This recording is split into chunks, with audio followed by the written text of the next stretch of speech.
Murder cases भी मैं cyber space से ही सॉल्व करता हूँ। मैं करीब 750-800 करोड़ रुपए रिकवर करा चुका हूँ।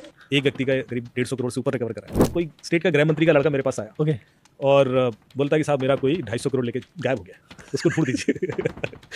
हम पुलिस को इन्वॉल्व नहीं करना चाहते। तो वो अगले दिन आया एक चाबी लेके BMW की और मेरे घर में ऐसे, सर ये गाड़ी लाया आपके लिए, आप चलाइए। तो एक केस आया पेरिस पुलिस का कि उसमें किसी केस में 96 यूज़ हुआ है और वहाँ एक लेडी ने मुझे बताया कि मुझे एक फ़ोन आया और उस कॉलर ने कहा कि मैंने आपकी बेटी को किडनैप कर लिया है ओके और 1 घंटे का समय है, इतना पैसा इस अकाउंट में डाल दीजिए। कोई नाइजीरियन अकाउंट उसने दिया ऑनलाइन ट्रांसफर करने के लिए। कई बार क्या होता है कि कॉर्पोरेट्स भी नहीं चाहते कि पुलिस से इन्वेस्टिगेट कराएं, तो बोलते हैं यार मुझे ना मेरी ही वाइफ की कोई नेकेड पिक्चर्स भेज रहा है पिछले 4-5 दिन से, तो अच्छा, और ब्लैकमेल कर रहा है और एक बार मैंने उसको पे भी कर दिया। Don't share OTPs।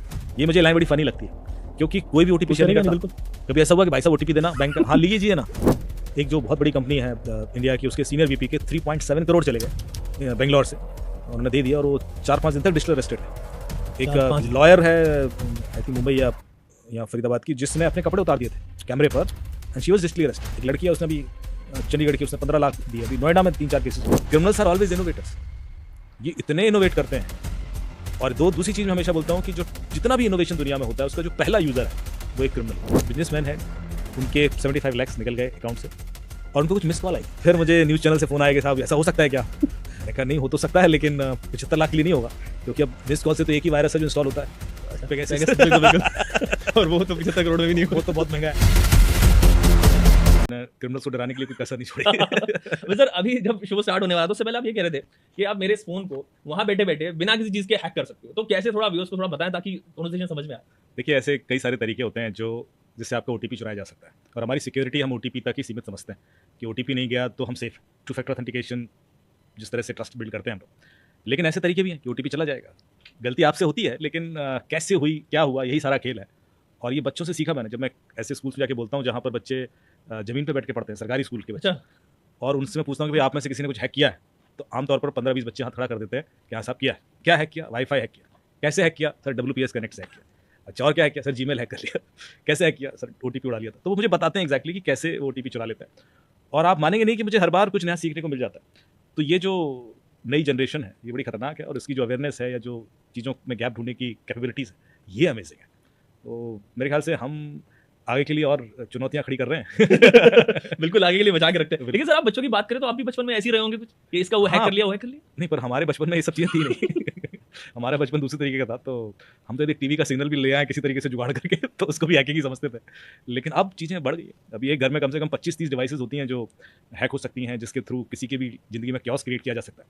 तो अभी वल्नरेबिलिटीज़ ज़्यादा है, खतरे भी ज़्यादा है। सर कोई ऐसा केस आप इंटरेस्टिंग जो आपको लगा हो हमारे व्यूअर्स के लिए बताएं कि जिसमें ना आपको लगा हो कि यार ये बड़ा चैलेंजिंग रहा मेरे लिए, साइबर क्राइम मतलब इन्वेस्टिगेशन से रिलेटेड। बहुत सारे ऐसे केसेस हैं, जैसे कि एक केस था कि मैं बहुत अर्ली स्टेज का केस बता रहा हूँ आपको। 2011-12 की बात है। 2011 मैं नोकिया के लिए काम करता था, उसमें फिनलैंड में था, और उस समय Nokia smartphone N95 N96 phone बना रहा था, ये रिलीज़ हो चुके थे। तो एक केस आया पेरिस पुलिस का कि उसमें किसी केस में N96 यूज़ हुआ है। ओके तो चूँकि मैं उस पर काम कर रहा था तो मुझे भेजा गया। वहाँ से एक सिटी है रेन, RENNES, रेन करके एक सिटी, वहाँ ले जाके गए, और वहाँ एक लेडी ने मुझे बताया कि मुझे एक फ़ोन आया और उस कॉलर ने कहा कि मैंने आपकी बेटी को किडनैप कर लिया है ओके और 1 घंटे का समय है, इतना पैसा इस अकाउंट में डाल दीजिए। कोई नाइजीरियन अकाउंट उसने दिया ऑनलाइन ट्रांसफर करने के लिए। तो लेडी को लगा कि कोई प्रैंक कर रहा है, उसने फ़ोन काट दिया। थोड़ी देर बाद फिर से कॉल आया कि आई थिंक वो गलती कर रहे हो, ज़िंदगी भर पछताओगे। ओके थोड़ा डराया, तो वो घबरा गई। वो उस समय ऐसा नहीं होता था कि हर किसी के पास फ़ोन हो, so she could not check कि उसकी बेटी कहाँ है, वो वेट ही कर रही थी। तो उसने नेगोशिएट करना शुरू कर दिया। उसने कहा मेरे पास इतना पैसा नहीं है अभी, मुझे थोड़ा वक्त दीजिए और 1 घंटे में मैं कैसे अरेंज करूँगी, and please give us some time, ऐसे करके। तो उसने कहा कि मुझे ये मत बताओ कि आपके अकाउंट में कितना पैसा होगा, क्योंकि आप अभी अपने बेडरूम में जहाँ पर हो, आपके पीछे एक पेंटिंग टंगी हुई है, ओके और उस पेंटिंग की कीमत $10,000 है या कीमत उसने दी। बिल्कुल तो एकदम से चौंक गई कि इसको कैसे पता कि पीछे पेंटिंग। तो भाग के अपने ड्राइंग रूम में आई, नहीं यहाँ कोई पेंटिंग नहीं है, I think I am mistaken, आप गलत जगह कॉल लगा दिया। अभी आप जहाँ ड्राइंग रूम में हो ना, उसके आपके राइट साइड में एक फ्लावर पॉट है, उसकी कीमत इतनी है। वो बिल्कुल उसको काटू तो खून नहीं, उसने तुरंत लैपटॉप खोला, पैसे तुरंत ट्रांसफर कर दिया। उसको लगा ये बंदा मुझे देख रहा है तो सच बोल रहा है। बिल्कुल 1-1.5 घंटे बाद उसकी बेटी सेफली घर वापस भी आ गई। वो किडनैप नहीं हुई थी। ओके तो उसने पुलिस में कंप्लेन की कि ये हुआ क्या मेरे साथ, बिल्कुल और कैसे उसने मुझे कन्विंस कर दिया। तो पुलिस ने सारा घर देखा, कोई कैमरा तो नहीं है, कोई सर्वेलेंस यूनिट, तो कुछ नहीं मिला। तो अंत में उसका फ़ोन पर डाउट गया और फ़ोन को इन्वेस्टिगेशन के लिए लिया गया, पर फ़ोन में भी कुछ नहीं था। तो उन्होंने फिर फ़ोन की कंपनी से बुलाया लोग कि भाई आप नोकिया वाले देखिए, क्योंकि उस समय Nokia was the leading player, Europe में हर जगह नोकिया बहुत ज़्यादा था। तो जब मैं गया तो मैंने भी फ़ोन का स्कैन किया, तो पता पड़ा उसके अंदर कुछ भी नहीं है, सेफ फ़ोन। तो हम वापस आ गए। एयरपोर्ट पर थे। एयरपोर्ट में मैं देखा कि एक बच्चा एक फ़ोन लेकर ऐसे दीवार के सहारे कुछ कर रहा है। मुझे थोड़ा अजीब लगा। मैंने कहा क्या कर रहे हो? मेरे पास आया, बोला गेम खेल रहा हूँ। ओके कौन सा गेम? True fighter game. कैसे काम करता है? बोले इसको ऐसे कैमरा, इसको लॉन्च करो, कैमरा ऑन हो जाता है और दीवार के सहारे ले जाओ तो कुछ ऑब्जेक्ट दिखाई देते हैं व्यू फाइंडर Okay. मोड में, ऑगमेंटेड ऑब्जेक्ट, उसको कैप्चर करो तो आपको पॉइंट्स मिलते हैं। It's very similar to Pokemon go, but it was long back, okay 5-6 साल पहले पोकेमॉन गो के। तो मैंने कहा अच्छा इसका कैमरा हमेशा ऑन रहता है? तो मैंने उस आईओ से पूछा जो इन्वेस्टिगेशन ऑफिसर था, मैंने कहा यार ये लेडी के फोन में ये गेम है क्या? बोला, हाँ है। अरे तो मैंने फ्लाइट कैंसिल की, आह। मैं वापस गया, मैंने उस गेम को रिवर्स इंजीनियरिंग किया तो पता पड़ा उस गेम के थ्रू उस लेडी के घर की करीब 150 इमेजेस क्रिमिनल के सर्वर पर अपलोड हुई थी रोमानिया में, और इस लेडी का लड़का जो बच्चा था वो ये गेम खेलता था वही game। उसी फोन से। तो ये तो क्लियर हो गया कि इसके घर की हर दीवार, हर कोने की पिक्चर वहाँ गई हुई है, लेकिन उसको ये कैसे पता पड़ता था कि लेडी अभी बेडरूम में है या ड्राइंग रूम में? इतना बिल्कुल, रियल टाइम बिल्कुल, लोकेशन exactly। आज भी पता करना मुश्किल है, बिकॉज विद ऑल लेटेस्ट और 8 टेक्नोलॉजी। साल वो मतलब 2008 10 साल की में बात, 10 साल 12 साल पुरानी बात मैं कर रहा हूँ, क्योंकि इस कोने में आप हो या इस कोने में आप हो, आज भी ये पता करना बड़ा बिल्कुल, मुश्किल है रिमोटली। एग्जैक्टली तो मैं सोचा कि यार ये कैसे कर रहा था, इतना कैसे पता किया इसने? थोड़ा गूगल सर्च किया तो पता पड़ा कि एक मुझे रिसर्च पेपर मिला, ओके और फिर उसी तरीके से वो क्रिमिनल पकड़ा भी गया, हमने उसको पकड़ा भी था। वो पूरा इंसिडेंट नहीं बताऊंगा कि वो आप मेरे Okay। पॉडकास्ट पे सुनिए जाके स्टोरीज। बिल्कुल बिल्कुल लेकिन करता वो कैसे था कि आपके घर में एक चीज होती है, जब आप किसी के घर जाते हैं तो आज सबसे पहले क्या मांगते हैं? पानी मांगते हैं? एग्जैक्टली नहीं। परमिशन आप मांगते हैं वाईफाई। ओके हाँ वाईफाई किसी घर जाते हैं साहब पहले यार वाईफाई दो, कुछ फटाफट कुछ करना है। तो आपके घर का वाईफाई, जैसे वहाँ वाईफाई राउटर लगा हुआ है, मैं जब वाईफाई राउटर के पास जाता हूँ तो मेरा फोन का सिग्नल लेवल बढ़ने लगता है, एग्जैक्टली जब मैं उससे दूर जाता हूँ तो कम होता जाता है। मेरे हर कमरे में घर के सिग्नल लेवल अलग होता है, हर दीवार पर सिग्नल लेवल अलग है।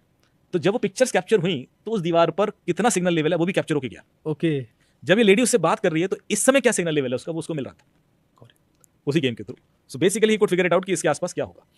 तो जो वाईफाई का सिग्नल लेवल है उससे वो लोकेट कर पा रहा था कि लेडी बेडरूम में है कि ड्राइंग रूम में है अरे और किस ओरिएंटेशन में। तो ये बड़ा खतरनाक लगा, मुझे लगा, मैंने कहा यार इस हद तक क्रिमिनल जा सकता है, और दैट टू लॉन्ग बैक। मैं आगे रिपीट कर रहा हूँ कि क्रिमिनल्स आर ऑलवेज इनोवेटर्स, ये इतने इनोवेट करते हैं। और दूसरी चीज मैं हमेशा बोलता हूँ कि जो जितना भी इनोवेशन दुनिया में होता है उसका जो पहला यूजर है वो एक क्रिमिनल होता है। अब ये चीज आगे जाके अलग अलग जगह यूज हुई होगी, वाईफाई बेस्ड ट्रैकिंग अब कॉमन है, एसेट मॉनिटरिंग और दुनिया जगह यूज होती है, पॉजिटिव यूज है, पर इससे सबसे पहले क्रिमिनल ने उसको इस्तेमाल किया अपने पर्पस के लिए, एक इल्यूजन क्रिएट करने के लिए, और लोगों को लूटा ही होगा। फिर हमने उसको पकड़ा भी, वो पकड़ा भी इसीलिए गया क्योंकि नोकिया का जो फोन है वो प्रोप्राइटरी ओएस यूज करता है, तो उसमें कोई भी ऐप बनाएगा तो उसके लिए एक साइनिंग प्रोसेस होता है जैसे कि आईफोन का, और उसके अर्ली यूजर्स जो थे वो हमने ट्रैक किए कि सबसे पहले किसने टेस्ट किया इस एप्लीकेशन को, कि जिसने बनाया होगा। अच्छा उस तरीके से हम पहुंच पाए, but it was very interesting investigation, और इसने बहुत कुछ सिखाया। तो ये मेरे ख्याल से बहुत अर्ली स्टेज पे बहुत खतरनाक केस था जो जिसने मुझे कॉन्फिडेंस दिया कि आगे क्या होने वाला है उसकी झलक मिल गई थी बिल्कुल मुझे। अभी क्या हो रहा है सर वो तो आपसे आगे जानेंगे दूसरे शोज में भी। अभी एक ये चीज़ मुझे बताएं कि जब मैं आपसे पहली बार मिला तो मुझे लगा नहीं कि आप साइबर क्राइम इन्वेस्टिगेट करते हैं सबको, मतलब हाउ डू यू कीप मतलब सो सिंपल अपने आप को, और बिल्कुल ऐसा नॉर्मल, और पता नहीं यार मतलब आप जैसे स्टोरियां बता रहे हैं 12-13 साल पहले मतलब ये थोड़ा सा बताएं कि इसके अंदर इसके पीछे क्या छुपा हुआ है आपके। नहीं देखिए ऐसा है कि आप क्या उम्मीद करते हैं कि मैं 2 आईफोन साथ लेके चलूँ, एक हेडफोन लेके चलूँ, लैपटॉप हाथ में होना चाहिए किस तरह का, या हुडी हाँ, पहन के मतलब चलूँ? जो सोचते हैं ना कि साइबर क्राइम एक्सपर्ट है कोई बंदा, तो उसको लगता है ना कि यार मतलब बंदा लेटेस्ट गियर्स में आएगा, उसके शूज भी ऐसे, उसके फोन भी ना कुछ अलग से होगा, एकदम जबरदस्त वॉच, स्मार्ट वॉच उसके पास होगी, लेकिन फिर आप कहोगे यार मतलब अगर ये मैंने रख ली तो नहीं दो चीज़ें होती हैं। एक तो होता है कि आपको थोड़ा सा सबड्यूट दिखना भी पड़ता है खासतौर से जब आप गवर्नमेंट के संग काम कर रहे हो, Okay। तो आपकी प्रोफाइलिंग बड़ी लो प्रोफाइल होना चाहिए। यदि आप बहुत ज़्यादा अपने आप को एयर में रखोगे या शो ऑफ करोगे तो शायद बहुत लोगों के संग काम नहीं कर पाओगे, क्योंकि इससे 2 चीज़ें होती हैं, एक तो आप डिस्टेंस क्रिएट हो जाता है और दूसरा लोग ऑफेंड भी हो सकता है। तो आप जितना चाहते हो कि एक टीम की तरह या कोहेसिवनेस की तरह काम कर पाओ, और बड़े से बड़े और छोटे से छोटे आदमी के संग, तो fortunately I got an opportunity to meet with all kind of people. तो जितने बड़े बड़े बिजनेसमैन हैं उनके संग इसी वजह से मिल पाया, क्योंकि उनको वो ट्रस्ट हो जाता है कि ये सेफ है, ओके इसको लालच भी नहीं है। ये भी बड़ा बहुत इंपॉर्टेंट फैक्टर होता है, क्योंकि आप जिस डोमेन में हैं यदि आप लालची होंगे तो आप लोगों का बड़ी जल्दी आहत कर सकते हैं, तो लोग आप पे ट्रस्ट नहीं कर पाएंगे। तो उसके लिए आपको एक, मेरे ख्याल से मैंने भी गलतियां कर करके सीखा, स्टार्टिंग में मैंने गलतियां की और उसके बाद मुझे लगा नहीं यार ये मेरी ही गलती है, उस वजह से लोग नहीं मेरे से हेल्प ले पा रहे हैं, और लोग मिसयूज नहीं तो करना शुरू कर देंगे, जैसे उनको पता पड़ जाएगा ये तो पैसे की वजह से करता है। So I have never asked any money for my investigation in last 15 years. कभी मैंने एक पैसा नहीं लिया। सारे इन्वेस्टिगेशन में मैंने करीब 750-800 करोड़ रुपए रिकवर करा चुका हूँ, एक व्यक्ति का करीब 150 करोड़ से ऊपर रिकवर कराया, पर मैंने कभी कोई पैसा सर तो 1-2% में ही पता नहीं कहाँ बैठे होते हैं। तो ये जो चीज़ है ये मेरे ख्याल से मुझे थोड़ा अलग बिठा देती है कि लोगों को लगता है, और जैसे मैंने आपको बोला कि मैं अदानी जी से लेकर आपके चेयरमैन साहब तक हर जगह इसी वजह से रीच कर पाया, क्योंकि मेरा कोई इस तरह का मोटिव नहीं था कि मैं उनके थ्रू पैसा कमा लूँ या कुछ कर लूँ। हेल्प चाहिए तो मैं, चाहे किसी का 5,000 गया उधर भी हमने एफर्ट लगाए, या किसी का बच्चा खो गया उसको भी ढूंढने में उतना ही पेन लिया, या कि कोई मर्डर मिस्ट्री सॉल्व करने में, या कोई कॉर्पोरेट फ्रॉड। सो ये डाइवर्सिफिकेशन बनाए रखने के लिए आपका हर जगह जेल होना बहुत ज़रूरी है, वरना एक सेक्टर आपसे दूर होना शुरू हो जाएगा। तो मेरे ख्याल से ये एक ताकत भी है जो एग्जैक्टली सबको सीखनी चाहिए। बिल्कुल। सही चीज़ और बताएं इसमें कि आप इन्वेस्टिगेट करते हैं चीज़ों को, आप सबसे आगे रहते हैं एक तरीके से साइबर क्राइम इन्वेस्टिगेशन जब आप होती है चीज़ों में, तो आप पे पर्सनल अटैक नहीं हुए कुछ? होते हैं।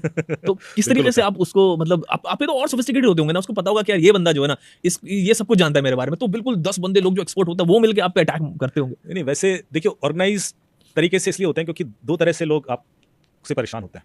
एक तो है क्योंकि क्रिमिनल है और आपने कुछ बिल्कुल। कर दिया।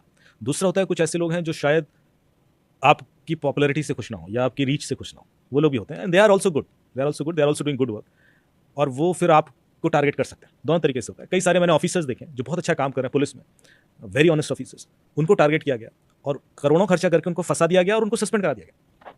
और जब मैंने इन्वेस्टिगेट किया तो मुझे पता पड़ा कि अरे सारे फैक्ट्स निकल के आ जाते हैं। बिल्कुल। लेकिन जब वो हो रहा था तब सारा सिस्टम उनके अगेंस्ट हो जाता है। तो ये सब चीज़ें उन सबके साथ होंगी जो भी थोड़ा सा ठीक डायरेक्शन में जाएगा और ग्रो करेगा, उसको लोग टारगेट करके खींचने की कोशिश करेंगे ही, चाहे वो किसी भी सेक्टर में हो, मीडिया में हो, आपके बिजनेस में हो, पॉलिटिक्स में हो, कहीं भी हो।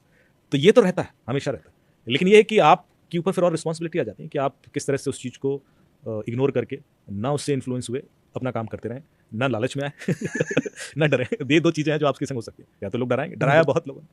मैं आपको एक केस बताऊं कि मैं जब स्टार्टिंग में केसेस एसटीएफ के संग काम किया, मैंने काफ़ी यूपी एसटीएफ के संग, तो उसमें ऑफिसर्स थे तिवारी जी, आनंद तिवारी जी, वो काफ़ी समय रहे। हमारे प्रोफेसर त्रिवेणी सिंह जी भी एसटीएफ में थे।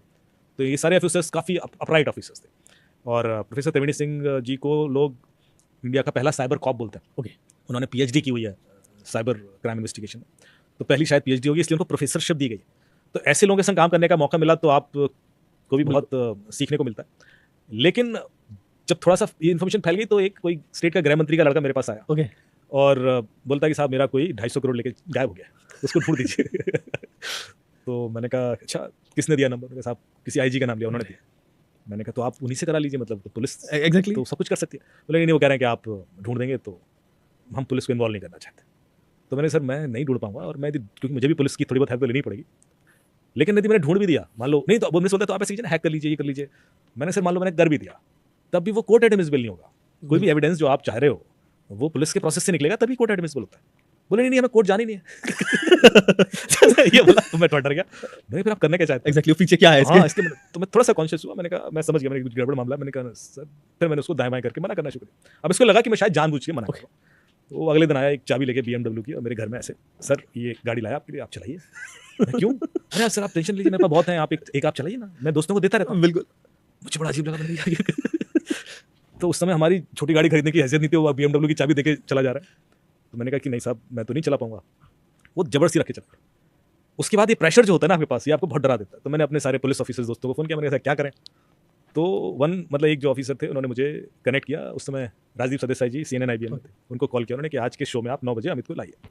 तो उसमें कोई असमीज़ का एक हेटेड SMS का इंसिडेंट चल रहा था। बैंगलोर में असमीज़ को हेट SMS भेजे जा रहे थे और वो लोग वहाँ से पलायन कर रहे थे, भाग रहे थे और उसमें काफ़ी लोग कुछ कैजुअलिटी भी हुई थी। उसका इन्वेस्टिगेशन मैं कर रहा था उसमें। तो उन्होंने कहा कि इस पर आप एक डिस्कशन कर लीजिए। वो किया डिस्कशन और जैसे वो मीडिया में आना शुरू हुआ तो फिर ये दब गए सारे। तो मुझे समझ आया मीडिया का बड़ा पावर है। इसीलिए मीडिया कुछ भी कर लेती है क्योंकि कोई भी पॉलिटिशियन मीडिया से सीधे अपफ्रंट पंगा नहीं लेता। एग्जैक्टली। उसको जैसे समझ में आ जाएगा यार ये आदमी कनेक्टेड है तो फिर वो ऐसी चीज़ें नहीं करेगा। तो उससे फ़ायदा हुआ और फिर वो मैंने मकान मालिक को दी चाहिए। मैंने कहा ये भाई साहब आएंगे इनको दे देना मेरे को, और वहाँ से मैं छोड़ दिया, घर ही छोड़ के हम कहीं और शिफ्ट हो गए। बट इट हैड हैपेंड, मतलब ये हुआ है और अलग अलग तरीके से लोगों ने अप्रोच करने की भी कोशिश। सो प्रेशर नहीं बनता कभी, जैसे आप अभी बता रहे कि ऊपर से अगर ऊपर से कॉल आ जाए कि नहीं यार इसको तो करना है, तो फिर कैसे कैसे डील करते हैं इसको? नहीं, ऊपर से भी कॉल आएगी तभी मेरी जो डिसीजन होगा। ऐसा नहीं मैं सबको मना ही कर दूँ, क्योंकि ऊपर से भी कॉल अच्छी चीज़ों के लिए भी आती है। ये सब ये सिचुएशन है, ये बड़ा इंटेलिजेंट डिसीजन होता है आपका। कई बार क्या होता है कि कॉर्पोरेट्स भी नहीं चाहते कि पुलिस से इन्वेस्टिगेट कराएं, क्योंकि कल के दिन पुलिस के पास केस गया और वो मीडिया में आ गया और उसके बाद उनका शेयर वैल्यू इम्पैक्ट कर गया, तो बहुत बड़ा रिस्क है। बिल्कुल। जो भी आउटकम हो वो बात अलग है। मान लो कि इनसाइडर थ्रेट है, इनसाइडर फ्रॉड है, इनसाइडर ट्रेडिंग है, तो पहले वो चाहते हैं कि हमें पता तो पड़े कि कौन है। Exactly. And will to take an call. हमें कोई मीडिया में जाके फायदा होने वाला नहीं है, या पुलिस को देखकर हम शायद कोर्ट में कभी जाएंगे ही नहीं, लेकिन हम उस बंदे को सिस्टम से बाहर कर देंगे। वो इन्वेस्टिगेशन मैं जरूर हेल्प करता हूँ और इन्वॉल्व हो जाता हूँ। अजीब अजीब से केसेस आते हैं सर, मतलब ये तो अब इतना बढ़ गया है कि मुझे लगता है कि हर कंपनी के अंदर लॉयल्टी इश्यूज खड़े हुए हैं। जिस बंदे को आप पावर दे दो एक लेवल पे ले जाएगा, वो कंपनी को खाना शुरू कर देता है। तो इतनी बड़ी बड़ी कंपनीज के मैंने इन्वेस्टिगेट की जहाँ पर उन्होंने 15-15 साल 20-20 साल से जो लोग थे उस कंपनी में, उनकी इन्वेस्टिगेशन कराई कि मुझे लग रहा है कि पैसा साइफन हो रहा है, ये मेरे काम को क्लाइंट्स को दे रहा है या कुछ तो गड़बड़ कर रहा है जिससे हमारा नुकसान हो रहा है, और फिर वो नेटवर्क निकलना शुरू हो जाता है। आप कितनी भी कोशिश करो वो ऊपर दिखता है इंटरनेट पर आपकी एक्टिविटीज़। कुछ ऐसे भी केसेस जो बड़े पर्सनल होते हैं, जैसे कि एक टॉप 20-30 लोगों में नाम आएगा उनका इंडिया के, okay one of the biggest CEOs, वो गुड़गांव में रहते हैं। उनका मुझे फ़ोन आया कि आपसे मिलना है, किसी आई थिंक गुड़गांव कमिश्नर या किसी ने नंबर दिया। मैं ठीक है सर मिलेंगे। बोले आप अकेले आइएगा। ठीक है अकेले आ जाएंगे। तो कनॉट प्लेस में आए, वो अपनी गाड़ी को ड्राइव करते हुए, और वो जो सर्किल है उसको गाड़ी घुमाने लगे। मैं जहाँ उन्होंने बोला था उधर खड़ा हो गया, वो फिर गाड़ी में बैठ गया उनके, और वो बैठ के चलने लगे, घूमने लगे। थोड़ी देर बाद बातचीत के बाद बोलते हैं कहाँ से हो आप? अच्छा IIT खड़गपुर से हैं आप। कुछ कनेक्ट निकाला कॉमन। फिर बोलते हैं यार मुझे ना मेरी ही वाइफ की कोई नेकेड पिक्चर्स भेज रहा है पिछले 4-5 Okay. महीने से। तो मैंने कहा अच्छा, और ब्लैकमेल कर रहा है, और एक बार मैंने उसको पे भी कर दिया। तो मैंने कहा साहब ये रियल पिक्चर हैं या मॉर्फ पिक्चर्स? बोला मॉर्फ पिक्चर्स। वो इतनी रियलिस्टिक है कि कल के दिन कहीं भी जाएंगे तो लोगों को तो ये लगेगा कि हम बिल्कुल। कहाँ डिफेंड करेंगे। तो मैंने कहा फिर बोले बताइए मैं क्या करूँ, मैं पुलिस के पास जाऊँगा तो आज नहीं तो कल मीडिया में आ Exactly, जाएगा मीडिया में मामला, वेरी सेंसिटिव। उनकी वाइफ भी काफ़ी रिनाउंड है टाइप। फिर बोले कि हम इन्वेस्टिगेशन नहीं करें तो ये बंदा मुझे ब्लैकमेल करता रहेगा, कल के दिन इसी ने डाल दिया। तो मैंने कहा ठीक है आप मुझे दिखा सकते हैं वो फोटोज़? तो बोला ठीक है। तो उसने फ़ोटो दिखाई, तो मैंने देखा कि जो फोटोज़ थी वो उसमें जो फेस पार्ट उनकी कहीं और से लिया गया था, बॉडी पार्ट किसी और का था, समझ में इतना आ गया था। Exactly. तो मैंने कहा फेस कहाँ से लिया गया है? तो मैंने कहा कि ये इंस्टाग्राम या फेसबुक पर पिक्चर्स होंगी। ठीक है वो दिखाई, इंस्टाग्राम फेसबुक में निकाली पिक्चर्स। तो उसके बाद ये समझ में आ गया कि किस पिक्चर से फेस लिया गया है। तो मैंने कहा साहब ये वर्क हो जाएगा, case will sort it out. और उसके बाद हमने वो बंदा पकड़ा और रोहिणी कहीं से अरेस्ट भी हुआ, और उसके बाद केस क्लोज हो गया। अब ये होता कैसे है, हाँ, एक ये- चीज़ बिल्कुल। कि कोई भी इंटरनेट पर जब आप काम करते हैं तो आपकी लोकेशन तो जाती है। बिना इंटरनेट पर अपना IP एड्रेस दिए आपकी लोकेशन बिना आप कोई कुछ कर नहीं बिल्कुल, सकते। बिल्कुल, सबसे पहले तो permission आपको जरूरत IP मिलेगा ना, तो क्रिमिनल की भी आएगी। एग्जैक्टली। यदि मैं आपका फॉलो कर रहा हूँ फेसबुक या इंस्टाग्राम या जो भी, तो I am also giving my footprints to you, to server, और वो आपको एज ए प्रोस्पेक्टिव फ्रेंड्स की लिस्ट में आता है नीचे कि ये बंदा आपको क्लोज फ्रेंड हो सकता है। So this is the way. Okay, जो सजेस्टेड वगैरह में आता रहता है, हाँ, दैट कुड बी। तो आप कोई इन्फॉर्मेशन निकालनी होती है and then if you get it तो वहाँ से वो पकड़ा जा सकता है। ये कुछ तरीके हैं जहाँ पर शायद एक नॉर्मल इन्वेस्टिगेशन प्रोसेसेस उतना हेल्प ना कर पाए, इसलिए लोग चाहते हैं कि ऑफलाइन इन्वेस्टिगेशन हो जाए और एक बार हम समझ में आ जाए तो फिर हम लीगल जाए। तो कैसे सर साइबर क्राइम जो इवॉल्व हुआ है पिछले, आप ये कहेंगे एक डिकेड की तो बहुत लंबी बात हो जाएगी, लेकिन पिछले 4-5 साल में कैसे इवॉल्व हुआ है, आप कैसे देखते हैं इसको? देखिए ये हमेशा से था, पिछले 15 साल से मैं देख रहा हूँ कि 2008 से मैंने इन्वेस्टिगेशन शुरू कर दिया था तब से। और साइबर क्राइम के लिए मैं हमेशा ही बोलता हूँ कि कोई अलग तरह का क्राइम नहीं है, ये हमारे रियल वर्ल्ड क्राइम ही हैं जो अब साइबर स्पेस में होने लगे हैं, तो उसको अलग कैटेगरी में ना रखें। मर्डर केसेस भी मैं साइबर स्पेस से ही सॉल्व करता हूँ, उस कहीं ना कहीं उसमें कुछ ना क्लू मिल जाता है। अभी आपने देखा होगा लगातार ऐसे कुछ केसेस हुए जो मीडिया में आए। इन्वेस्टिगेशन रिपोर्ट जब आप देखते होगे तो हम यही बता रहे थे मीडिया में भी कि क्रिमिनल के माइंड में चल क्या रहा था जब ये कर रहा था, गूगल पे क्या सर्च कर रहा था, ऐप कौन सी यूज़ कर रहा था, लोकेशन उसकी क्या थी, ऐप और जो भी उसने कंटेंट देखा यूट्यूब पर वो क्या देखा, उससे बहुत कुछ पता पड़ जाता है कि उस दौरान उसने क्या क्या किया। यदि उसने कोई चीज़ ढूंढी कि मुझे चाकू खरीदना है, ये खरीदना है, गैस खरीदना है, जो भी है, तो चाहे वो मर्डर मिस्ट्री हो, चाहे वो किडनैपिंग का केस हो, चाहे वो फाइनेंशियल फ्रॉड हो, चाहे वो टेररिस्ट के केसेस हों, या आमतौर day to day financial fraud हो, साइबर स्पेस एक कॉमन कड़ी बन गया है। तो साइबर क्राइम कोई अलग वर्ल्ड का क्राइम नहीं है, हम सबको जानने की ज़रूरत है क्योंकि हम सबकी ज़िंदगी 60-70% अब ऑनलाइन हो चुकी है, हम चाहें ना चाहें। और हर बार जो हम कुछ कर रहे हैं एक खतरे के क्लोज चले जाते हैं, चाहे हम ऑनलाइन शॉपिंग कर रहे हो, चाहे हम कोई कंटेंट देख रहे हो, चाहे हम फ्री में कुछ चीज़ें लेने की कोशिश कर रहे हो। ये सारे खतरे मेरे ख्याल से इस वजह से पिछले कुछ सालों में बहुत तेज़ी से बढ़ गए। खासतौर से कोविड के बाद आपने देखा होगा कि हर साल 200 से 300% क्राइम बढ़ा। सर आप अभी कह रहे हैं कि जानने की जरूरत है, तो क्या क्रिमिनल के माइंड में, जो साइबर क्रिमिनल होता है, जो हैकर होता है, उसके माइंड में क्या चल रहा होता है? साहब ने कहा वो एक चीज लोगों को बताया, और प्लस क्या उनकी कोई प्लेबुक होती है जिसको वो फॉलो करते हैं, एक ही तरीके से बहुत सारी चीज हम देखते हैं, वो एक ही तरीके से ऑपरेट करते हैं और फिर उसी तरीके से बार बार मतलब एक ही बंदा हैक हो चले जाता राज भाई इनकी पूरी ट्रेनिंग होती है है। ओके, और बड़े प्रोफेशनल तरीके से होती है। इनको बताया जाता है कि ह्यूमन साइकोलॉजी कैसे काम करती है। तो इनका देखा होगा कि आपने ये बहुत ज़्यादा कूल और काम होके हमेशा बात करते हैं क्योंकि उनको पता है कि यदि आप शांत होकर बात करेंगे तो आप पे लोग जल्दी भरोसा कर लेते हैं। आप एग्रेसिव होकर करेंगे, गुस्से होकर करेंगे तो लोग सच को भी झूठ मान लेते हैं। इसके अलावा जो टेक्निकल चीज़ें हैं, बिहेवियरल एस्पेक्ट्स हैं, फिशिंग लिंक कैसे क्रिएट करना है, ऐप्स कैसे क्रिएट करना है, हर चीज़ की ट्रेनिंग होती है। और उसके बाद टारगेटेड जॉब दी जाती है कि आपको इतने लोगों को टारगेट करना है। उनको पहले से डेटा दिया जाता है। कोई भी साइबर क्राइम करने के लिए कई सारी चीज़ों की ज़रूरत होती है। एक मोबाइल फ़ोन चाहिए आपको, एक सिम कार्ड चाहिए, एक बैंक अकाउंट चाहिए, और ये अधिकतर ये चीज़ें KYC ड्रिवन है। बैंक अकाउंट आप बिना KYC के नहीं ले सकते, सिम कार्ड आप बिना KYC के नहीं ले सकते। इसके अलावा आपको डेटा चाहिए, जिन लोगों को आप टारगेट कर रहे हो वो लोग कौन है, उनके पासवर्ड क्या है, उनके बैंक अकाउंट में कितना पैसा है, या जो भी उनके इंश्योरेंस की डिटेल्स चाहिए आपको। ये सारे डिटेल्स ईजिली अवेलेबल नहीं होते, तो कोई तो है जो इनको प्रोवाइड कराता है, कोई तो बॉडी है जो इसके पीछे ऑर्गेनाइज तरीके से काम करती है। तो ये सारी चीज़ें इनको प्रोवाइड कराई जाती हैं। फ़ोन भी चोरी किए होंगे, अभी हम लोगों ने करीब 1,75,00,000 फ़ोन बैन किए गवर्नमेंट ऑफ इंडिया, जो चोरी के फ़ोन थे। लगातार जो चोरी के फ़ोन है ब्लॉक किए जाते हैं नेटवर्क पर, लेकिन ये लोग चोरी के फ़ोन यूज़ करते हैं। सिम कार्ड किसी दूसरे के नाम पर होता है, बैंक अकाउंट भी किसी दूसरे के नाम पर होता है, और उसके बाद डेटा। ये सारी चीज़ें बिना सिस्टमैटिक अप्रोच के नहीं हासिल की जा सकती और उसके बाद उनको ट्रेनिंग दी जाती है कैसे डेटा को यूज़ करना है, कैसे लोगों को लूटना है। सर तो ये कहाँ होती है ट्रेनिंग और कौन लोग होते हैं जो ये काम करते हैं? आप कह रहे हैं कि ये पूरी ऑर्गेनाइज होती है, तो फिर इनको हम पकड़ क्यों नहीं पाते? मतलब आप तो ऑफ कोर्स इनसे हो सकता है आप ऑफलाइन मिलते भी हो या उनसे, क्योंकि आपको उनको पकड़ना होता है, इनको जानते भी हो, तो ये इनको पकड़ क्यों नहीं पाते हम लोग? और ये फिर होती कैसे ट्रेनिंग इनकी? देखिए, जैसे कि मैंने आपसे, बड़ा कॉमन सवाल है, सब पकड़ क्यों नहीं पाते? पकड़ तभी पाएंगे जब वो गलती रिपीट करेगा। ओके, और उसके जब हम उसको ट्रेस करते हैं तो पता पड़ता है कि चलो ये किसी एक एरिया में आइडेंटिफाई हुआ, लोकेशन ही मिलती है हमें, मोबाइल नंबर उसका है नहीं, तो उसके पुराने रिकॉर्ड देखेंगे कि ये मोबाइल इससे पहले कौन यूज़ कर रहा, तो पता पड़ा जिस बंदे ने यूज़ किया वो उसको पता ही नहीं कि अभी मोबाइल कहाँ है, तो वो चोरी हो चुका है या वो बेच चुका है किसी नेटवर्क में। अब उसके बाद सिम देखते हैं तो वो भी किसी दूसरे बंदे का है, उड़ीसा के किसी किसान का है, कलकत्ता के किसी बंदे का है। वो भी कहता है सर मुझे पता ही नहीं कि मेरे नाम पे सिम चल रहा है। तो ना बैंक अकाउंट है, ना सिम कार्ड है, बचा लोकेशन। लोकेशन भी अपने घर से बैठ के फ़ोन करते नहीं है, ये हमेशा बॉर्डर एरिया में रहते हैं। ऐसे एरिया में कि आज यहाँ से कॉल करेंगे, कल यूपी से, परसों यहाँ मथुरा में है, फिर नूह में चले गए, फिर फरीदाबाद चले गए, फिर दिल्ली आ गए। तो ये लोकेशन बड़ी तेज़ी से मूव करती है। तो हमेशा आप देखोगे जो हॉटस्पॉट है ये बॉर्डर एरियाज़ में ज़्यादा पनपते हैं। अभी आजकल भरतपुर राजस्थान में जो एरिया है, नूह मेवात, ये वाला ज़्यादा फ्लरिश कर रहा है। मथुरा के आसपास एरियाज़ हैं। इसके अलावा जामताड़ा तो पहले था ही। बहुत इस तरह के नए नए 35 हॉटस्पॉट बन चुके हैं जहाँ पर हमें आइडेंटिफिकेशन होती है, मिल जाता है कि बंदा यहाँ से बोल रहा है। लेकिन वो एरिया ही ऐसा है कि हमें ये नहीं पता कि बंदा कहाँ, आज इस खेत से बैठ के बोलेगा, कल दूसरे खेत से बैठ के बोलेगा। तो लोकेशन के बावजूद उसको पकड़ना बड़ा मुश्किल हो जाता है, क्योंकि अभी आप जब तक जाओगे उस वहाँ पे ना बैठा रहेगा वो।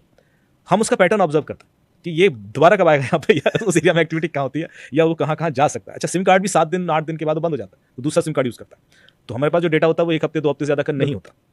उसी में जो उसकी पैटर्न रही है, कोई गलती उसने की है जिससे उसकी कोई दूसरी एक्टिविटी एक्सपोज हो गई है, तो हम उसको पकड़ते हैं।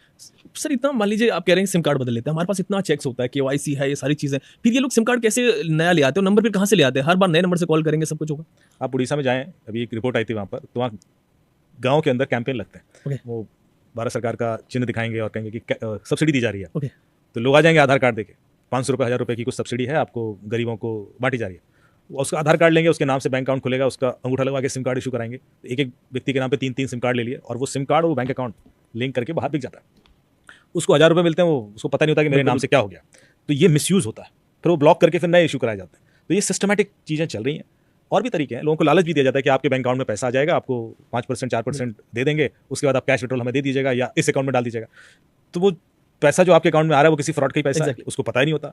आपसे किसी और अकाउंट में डलवा दिया जाता है, फिर उससे किसी और अकाउंट में, तो एक मनी ट्रेल बन जाती है।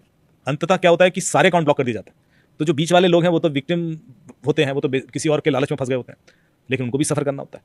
क्रिमिनल अपना पैसा निकाल लेता है, वो इतनी तेजी से सारी चीज़ें करता है कि उसके पास पैसा पहुंच चुका होता है। तो अभी भी जो हम इन्वेस्टिगेशन कर रहे हैं उसमें कई सारे लोग विक्टिम ही होते हैं, कहते हैं हमारी कोई गलती नहीं, हमें तो लालच आ गया था और ऐसा। लेकिन बिल्कुल उनसे तो क्राइम करा दिया गया ना, वो क्राइम का पार्ट बन गया। अभी सर कुछ रिपोर्ट्स में पढ़ रहा था, अभी कुछ दिन पहले आ रहा था कि कहीं म्यांमार में कहीं इधर उधर जाके ना इंडिया के लोगों को, बच्चों को पकड़ लिया, वहाँ पे लेके चले गए और वहाँ पे उनसे साइबर क्राइम करवा रहे हैं, उनको ट्रेन कर रहे हैं। तो ये कैसे पूरा इंटरनेशनली रैकेट चलता है लोगों के? इसमें पहले जॉब ऑफर दिया जाता है आपका इंटरव्यू होता है, स्काइप पे इंटरव्यू होता है, फिर आपको थाईलैंड के रास्ते से लाओस ले जाया जाता है।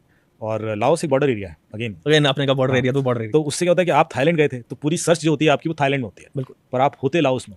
उसको एक तरीके से गुप्त तरीके से वो गाड़ी से वो लाओस तक ले जाते हैं, और वहाँ पर भी किसी अबंडन बिल्डिंग में लोगों को रखकर उनसे कॉल कराई जाती हैं, उनको टारगेट दिए जाते हैं, उनको खाना नहीं दिया जाता, उनको टॉर्चर भी किया जाता है, और इंडियन नंबर प्रोवाइड किए जाते हैं या बाहर के भी नंबर होते हैं। लेकिन crypto currency investment, gaming investment, अलग अलग स्कीम ऑफर की जाती हैं इंडियन लोगों को। यहाँ की जो कम्युनिटी है, चाहे वो दुबई में बैठी हो, ऑस्ट्रेलिया में बैठी हो, कहीं बैठी हो, उनको टारगेट किया जाता है और फिर वो लोग उनको लूटते हैं। तो ये बिल्कुल स्केल तक पहुंच गया है। अभी भारत सरकार ने करीब 150 लोगों को रेस्क्यू भी किया था वहाँ से, लेकिन ये लगातार हो रहा है। लोगों को पता ही नहीं है कि इस हद तक लोग जॉब के लालच में कहीं भी चले जाते हैं और उसके बाद फंस जाते हैं। मैं ऐसी सर आई थिंक जब 4-5 महीने पहले मिले थे, मैंने आपको एक बार कॉल किया था, तो एक व्हाट्सएप वाला बड़ा स्टोरी आ रहा था कि व्हाट्सएप कॉल लगातार लोगों के पास आ रही है। एक बिजनेसमैन की स्टोरी थी, वो बड़ी मीडिया वायरल हुई थी कि उसके 50-70 लाख रुपए चले गए, लगातार कॉल आ रही है उसकी। तो वो बड़ी इंटरेस्टिंग चीज़ हुई है, उसको बड़ा उससे मतलब समझ में आएगा कि कहानी पीछे क्या होती है, किस तरीके से ट्रैप करते हैं। वो थोड़ा सा आप बताएं पूरी इन्वेस्टिगेशन। नहीं, वो 75 लाख चला गया था। हाँ sir, 75 lakh through miss call. Actually हुआ क्या कि एक बिजनेसमैन है, उनके 75 लाख निकल गए अकाउंट से, और उनको कुछ मिस कॉल आई थी बार बार। तो वो मीडिया में चले गए कि साहब मुझे तो सिर्फ कोई अलर्ट नहीं आया, SMS नहीं आया, OTP भी नहीं आया, और मेरे 75 लाख चले गए। इसलिए आपको भी कॉल किया था। तो फिर मुझे न्यूज़ चैनल से फ़ोन आया कि साहब ऐसा हो सकता है क्या? मैंने कहा नहीं हो तो सकता है, लेकिन 75 लाख के लिए नहीं होगा, क्योंकि अब मिस कॉल से तो एक ही वायरस है जो इंस्टॉल होता है। बिल्कुल। और वो तो 75 करोड़ में भी नहीं, वो तो बहुत महंगा है। तो मैंने कहा कि वो तो नहीं होगा, और वो सिर्फ गवर्नमेंट को भेजा जाता है। तो पॉइंट ये था कि मैं दिन भर चैनल पर डिफेंड किया मैंने, आपको भी याद होगा कि मैंने कहा मिस कॉल से तो नहीं होगा, कुछ और होगा, let us investigate and will figure it out. Eventually ये केस दिल्ली पुलिस के पास आया और उन्होंने इन्वेस्टिगेशन किया और मैं भी इन्वॉल्व था। तो सबसे पहले हमें डाउट था कि इसके फ़ोन में कोई एप्लीकेशन होगी जिससे वो SMS पढ़ती होगी, बाहर भेजती होगी और फिर SMS डिलीट करती होगी। तो आप सब अपने फ़ोन में चेक कर सकते हैं सेटिंग्स में प्रिवेसी के अंदर जाके जहाँ कैमरा, माइक्रोफोन, कॉन्टैक्ट लिस्ट वगैरह के ऑप्शन दिखाई देंगे, वहाँ पर SMS पे क्लिक करेंगे तो it will show you list of the application जिसको आपने SMS का एक्सेस दे रखा है। तो हमने जब चेक किया उनके फोन में तो कोई ऐसी एप्लीकेशन नहीं थी सस्पिशियस जिसपे हम डाउट करें और जिसको SMS का एक्सेस उन्होंने दे रखा हो। तो फिर लगा शायद मिस कॉल से ही पैसे गए होंगे। तो ऐसे में एक DCP साहब हैं सेंट्रल दिल्ली के, उन्होंने कहा कि हमें तो ऐसा भी तो हो सकता है कि कोई एप्लीकेशन इंस्टॉल हुई हो और अब अनइंस्टॉल हो गई हो, बिल्कुल क्योंकि हम तो 5 दिन के बाद केस इन्वेस्टिगेट कर रहे हैं, तो इस बीच में क्या हुआ क्या पता। लेकिन आपके फ़ोन में एक बड़ी अच्छी चीज़ होती है, गूगल डैशबोर्ड, जिसके थ्रू हम ये चेक कर सकते हैं कि पिछले कितने सालों में आपने कब कौन सी एप्लीकेशन इंस्टॉल की, अनइंस्टॉल की, कितनी एप्लीकेशन आप यूज़ करते रहे, तो ये लॉग मिल जाता है। तो हमने जब देखा कि हाँ भाई थर्सडे इवनिंग एक फ़ोन में एप्लीकेशन इंस्टॉल हुई थी और संडे को अनइंस्टॉल हो गई, और हम तो केस उसके बाद इन्वेस्टिगेट कर रहे हैं, संडे को इनके पैसे निकले थे, तो लगा यही एप्लीकेशन होगी। और वो एक वीडियो एडिटिंग ऐप थी जिसको SMS का एक्सेस भी था। सो वी थॉट कि दिस वाज द एप्लीकेशन जो SMS पढ़ के बाहर भेजे और उसके बाद डिलीट हुए। पर ये किया किसने? तो हमने देखा कि दोनों समय की लोकेशन क्या थी, जब एप्लीकेशन इंस्टॉल हुई तब क्या थी और जब अनइंस्टॉल हुई तब क्या थी। तो वही गूगल डैशबोर्ड आपको ये भी दिखा देता है कि आपकी हर सेकंड लोकेशन क्या है। तो जब देखा तो दोनों समय भाई साहब अपने घर पे ही थे, बिजनेस में। हाँ, तो घर में थे तो फिर तो घर में किसी ने इंस्टॉल किया होगा। तो पहला डाउट उनकी वाइफ पे गया कि शायद उन्होंने किया हो, लेकिन अब वाइफ से पूछे कौन। तो हमें एक ऐसा तरीका आता है जिससे हम बिना पूछे पता कर सकते हैं कि उसने आपके फोन में एप्लीकेशन इंस्टॉल किया नहीं किया। जैसा मैं तरीका कुछ आपसे स्टार्टिंग में पूछ रहा था। यस, तो होता क्या है कि आपके फोन को मैं टच नहीं करूं और आपके फोन का जो ईमेल है, यदि आपके घर के किसी लैपटॉप पे लॉगिन है, तो उस लॉग्ड इन ईमेल के थ्रू मैं ब्राउजर पर myactivity.google.com खोलता हूँ, myactivity.google.com, तो मैं आपके फोन की एक्टिविटी लिस्ट देख सकता हूँ पिछले कई सालों की। तो जो हमने उनकी वाइफ का जो जीमेल था घर के लैपटॉप पे लॉग्ड इन था, तो उसकी एक्टिविटी लिस्ट देख ली, पूछने की जरूरत नहीं है। तो हमें देखना ही चाहते थे कि जब हस्बैंड के फोन में एप्लीकेशन इंस्टॉल हुई तो वाइफ अपने फोन में क्या कर रही थी। तो पता पड़ा वाइफ तो अपने फोन में OTT पे कुछ देख रही थी, और जब अनइंस्टॉल हुई तब तो वो घर में नहीं थी, उनकी लोकेशन ही कहीं और आ रही है। तो वाइफ आउट ऑफ क्वेश्चन हो गई। सेकंड डाउट उनके बच्चे पे गया, जो कि 13-14 साल का बच्चा था। बिल्कुल, अब उससे भी हम इंटरोगेट नहीं कर सकते क्योंकि छोटा है। तो हमने कहा कि सारे घर की डिवाइसेस ले आइए, वहीं से कुछ समझ में आएगा। तो आईपैड वगैरह लेके आए और इवेंचुअली एक एप्लीकेशन मिली हमें, डिस्कॉर्ड, जो कि एनोनिमस चैट ऐप है, जिसमें आप जब अकाउंट क्रिएट करें तो आपका मोबाइल नंबर और ईमेल आईडी लिंक नहीं होते, और आपको एक हैशटैग मिल जाता है kirk5372, जिससे आप पूरी दुनिया से बातचीत कर सकते हैं, और वो आपको एक एनोनिमिटी दे देता है। बहुत पॉपुलर है, यंगस्टर्स बहुत यूज़ करते हैं, क्रिमिनल्स भी बहुत यूज़ करते हैं, और ऐसी बहुत सारी ऐप आ गई हैं। पर चैलेंज ये है कि हम उसके रिस्क को नहीं समझते। यदि कोई ऐसी ऐप है जिसमें हम नहीं समझ पा रहे हैं कि सामने वाला कौन है, तो फिर आप उस पर ट्रस्ट भी नहीं कर। बिल्कुल, कल के दिन वो आपको कुछ भेज रहा है, आप कैसे ट्रस्ट कर रहे हैं? क्रिमिनली भी हो सकता है। तो इस बच्चे के नेटवर्क में कोई था, लड़की थी, और वो इसको लगता था कि वो लड़की, आई एम श्योर क्रिमिनली था। उसने इसको कुछ भेजा कि ये एप्लीकेशन अपने फादर के फोन में इंस्टॉल कर दो, तो मैं 200 रोबक्स पॉइंट्स मिलेंगे। सो 200 रोबक्स पॉइंट के चक्कर में इस बच्चे ने वो एप्लीकेशन अपने फादर के फोन में इंस्टॉल कर दी, और उसके बाद उसने कहा अनइंस्टॉल कर दो, क्योंकि थोड़ी देर बाद फिर करोगे तो फिर मिलेंगे। तो उसने अनइंस्टॉल भी कर दी। जस्ट गेम खेलता था रोब्लॉक्स। और रोबक्स पॉइंट क्या होता है? रोब्लॉक्स जो गेम है, बच्चे जो आजकल बहुत खेलते हैं, Roblox is the foundation of metaverse जो मार्क जुकरबर्ग बना रहा है actually. So it has a currency called Robux, उसके थ्रू आप चीज़ें अंदर खरीद सकते हो। तो रोबक्स करेंसी आप जाएंगे यदि विदेशों में, तो जो रिटेल स्टोर होते हैं वहाँ पर बिक रही होती है, ऐसे QR कोड की तरह कोड्स बिक रहे होते हैं उसके। इंडिया में भी शायद नहीं बिक रही है, लेकिन world wide Robux is one of the fastest currency. आप यहाँ कैश में खरीद लीजिए, यहाँ गफार मार्केट में और यहाँ नेहरू प्लेस में मिल जाएंगे लोग रोबक्स बेचते हुए, जो आपको सीधे वो कोड दे देंगे कैश पे, लाखों में, और उसके बाद आप वो कहीं भी भेज दीजिए किसी भी कंट्री में, वहीं कैश हो जाएगा। तो सो ये जो गेमिंग करेंसी का मिसयूज शुरू हो गया, इससे पहले क्रिप्टो का होता था, बट अभी गेमिंग करेंसी भी क्रिमिनल के ट्रैप में आ गई है। मेरे ख्याल से लोगों को पता होना चाहिए, क्योंकि बच्चों को उसी के लालच में कुछ भी कराया जा सकता है। और एक और चीज़ चूँकि आप यहाँ बोल रहे हो कि आप जब कोई लिंक क्लिक करते हैं ना, तो आप सिर्फ लिंक क्लिक करने से आपकी बहुत सारी इन्फॉर्मेशन बिना परमिशन के निकल जाती है। आप चाहें तो चेक कर सकते हैं, एक लिंक है privacy.net/analyzer, और आप दिखाइएगा ग्राफिक्स privacy.net/analyzer, उसको आप खोलेंगे वेबसाइट को, तो नीचे स्टार्ट टेस्ट करके बटन आएगा, उसमें कई सारे ब्राउजर टेस्ट हैं जो आप कर सकते हैं। जैसे आप स्टार्ट टेस्ट करेंगे तो आपका बहुत सारी इन्फॉर्मेशन लैपटॉप की या मोबाइल की सामने दिखने लगेगी। उसमें होगा आपका लोकेशन, एग्जैक्टली आप कहाँ, IP एड्रेस होगा तो लोकेशन है, आपका सिम टाइप कौन सा है, Vodafone, BSNL, Reliance, idea, whatever SIM card वो दिख जाएगा। आपकी डिवाइस कौन सी है, आईफोन है, एंड्रॉयड है, मैक है या विंडोज़ है, वो दिख जाएगा। आपका ब्राउजर कौन सा है, सफारी है कि क्रोम है, आपका वर्जन कौन सा है ब्राउजर का, जैसे क्रोम है तो 128 है जो भी है, आपका रेजोल्यूशन स्क्रीन का क्या है, आपकी बैटरी चार्जिंग कितनी है, ये सब निकल जाता है। अब ये हर इन्फॉर्मेशन आपके अगेंस्ट यूज हो सकती है। इसके बाद ऑटोफिल डिटेल्स भी निकलते हैं, वो भी आपको टेस्ट कर सकते हो उसके थ्रू, ब्राउजर की और कैपेबिलिटीज भी निकल जाती हैं, और लास्ट ऑटोफिल डिटेल्स भी निकाल देंगे। ऑटोफिल डिटेल्स भी सिंगल क्लिक पे निकल सकते हैं। अरे वो यदि आपका ब्राउजर वल्नरेबल है, अब सवाल ये है कि यदि निकलते हैं तो सबके क्यों नहीं निकल जाते, हमारे ही क्यों निकलेंगे या किसी एक का क्यों निकलेगा? उसका कारण यह है कि ब्राउजर सबसे ज्यादा टारगेट होता है क्रिमिनल्स द्वारा, चाहे वो क्रोम हो चाहे सफारी हो। इसके अंदर लगातार वल्नरेबिलिटीज आती रहती हैं। वल्नरेबिलिटीज यानी कि वो कमजोरियां या 0 डेज वल्नरेबिलिटीज जो अभी तक डेवलपर्स को पता ही नहीं है, उनको एक्सप्लॉइट किया जाता है। तो जो क्रिमिनल्स होते हैं वो लगातार ऐसे ढूंढते रहते हैं कि किसका ब्राउजर अपडेटेड नहीं है। यदि आपका जैसे क्रोम का भी 128 मान लो और आपके फोन में 122 116 चल रहा है वर्जन, तो कुछ ना कुछ कमजोरियां होंगी जो इस बीच में फिक्स हुई हैं। बिल्कुल। वो उनमें से किसी को एक्सप्लॉइट करके डेटा चुरा सकता है, ऑटोफिल भी चुरा सकता है, पासवर्ड भी चुरा सकता है। ऑटोफिल में आपके बैंक अकाउंट डिटेल भी हो सकते बिल्कुल, हैं, सब होता आपके पर्सनल आधार कार्ड, बैंक और ये सारे सोशल सिक्योरिटी नंबर्स हो सकते हैं। तो जब हमारे संग क्राइम हो रहा होता है, आपने नोटिस किया कि किसी के संग भी साइबर क्राइम हो रहा है, उससे पहले उसके संग एक साइबर क्राइम ऑलरेडी हो चुका होता है जिसके बारे में उसे पता नहीं होता। है। वो बताएं सर। देखिए, आपको एक कॉल आता है कि मैं इंश्योरेंस कंपनी से बोल रहा हूँ और ये आपका इंश्योरेंस नंबर है और इस ये आपका प्रीमियम है और इस टाइम पे आपने लास्ट पेमेंट किया था और मतलब जो भी बताया, बिल्कुल वो बात करते आप उसी वजह से उस पर ट्रस्ट हैं। करते हैं। एग्जैक्टली। फिर वो कहता है कि सर आपका तो 4 लाख का डिविडेंड पड़ा हुआ है या जो भी है, फिर आप फॉलो कर लेते हो। ये तो हुआ वो क्राइम जो आज हो रहा था, पर आपने कभी सोचा कि इससे पहले क्राइम आपके संग हो चुका था, आपका ये डेटा उस तक पहुंचा कैसे? एग्जैक्टली। या तो आपसे पहुंच सकता है, बिल्कुल। या सामने वाले कंपनी के थ्रू पहुंच सकता है जिससे आपने इंश्योरेंस लिया, और तो कोई तरीका है नहीं।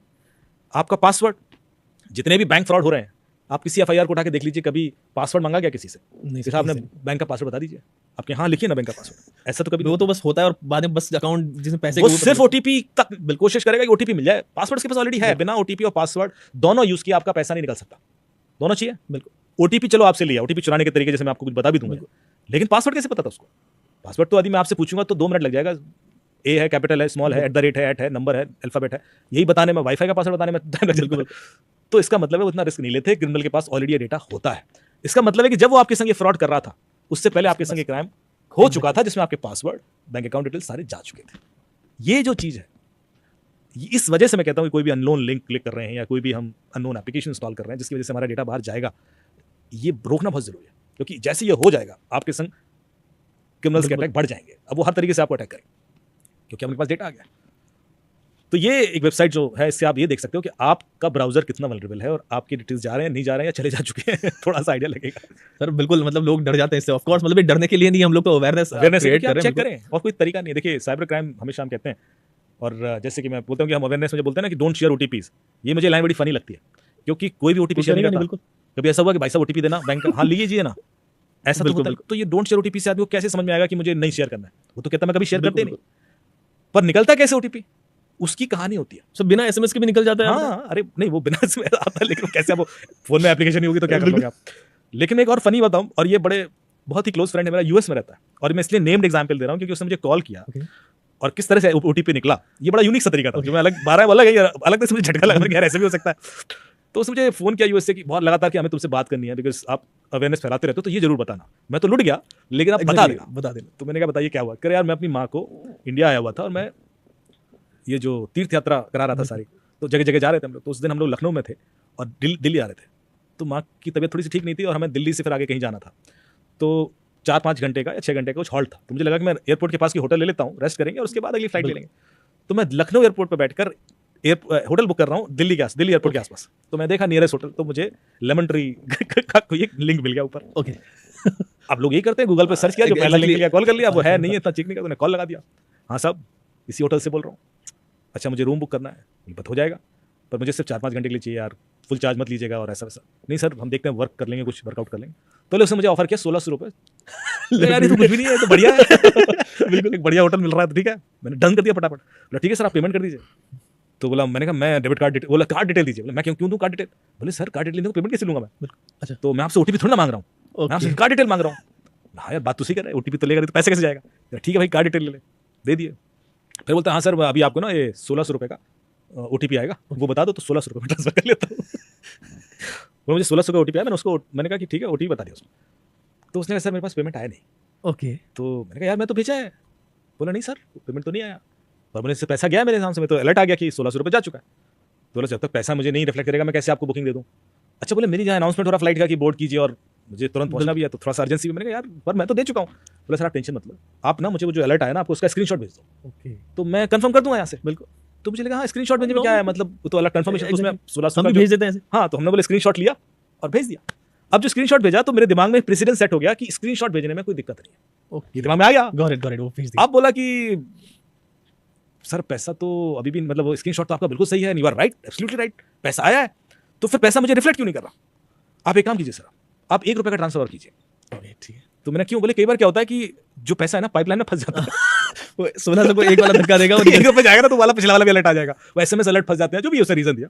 अब बोले मैं टेक्निकल आदमी हूँ, मुझे पता है कि ऐसा नहीं होता, लेकिन अर्जेंसी है। 1 रुपये की बात, तो मैंने 1 रुपये की बातें कर देते हैं यार। तो मैंने कहा ठीक है भाई 1 रुपये कर ले। तो बोला 1 रुपये किया उसने। बोला सर वो 1 रुपये का ओटीपी आया होगा, जरा भेजना। अब बोले वो 16,000 का ओटीपी था। तो मैंने कहा भैया ये 16,000 का ओटीपी, क्या बात कर रहे हैं सर, मैं 1 रुपये ट्रांसफर कर रहा हूँ, ऐसे कैसे 16,000 का हो सकता है?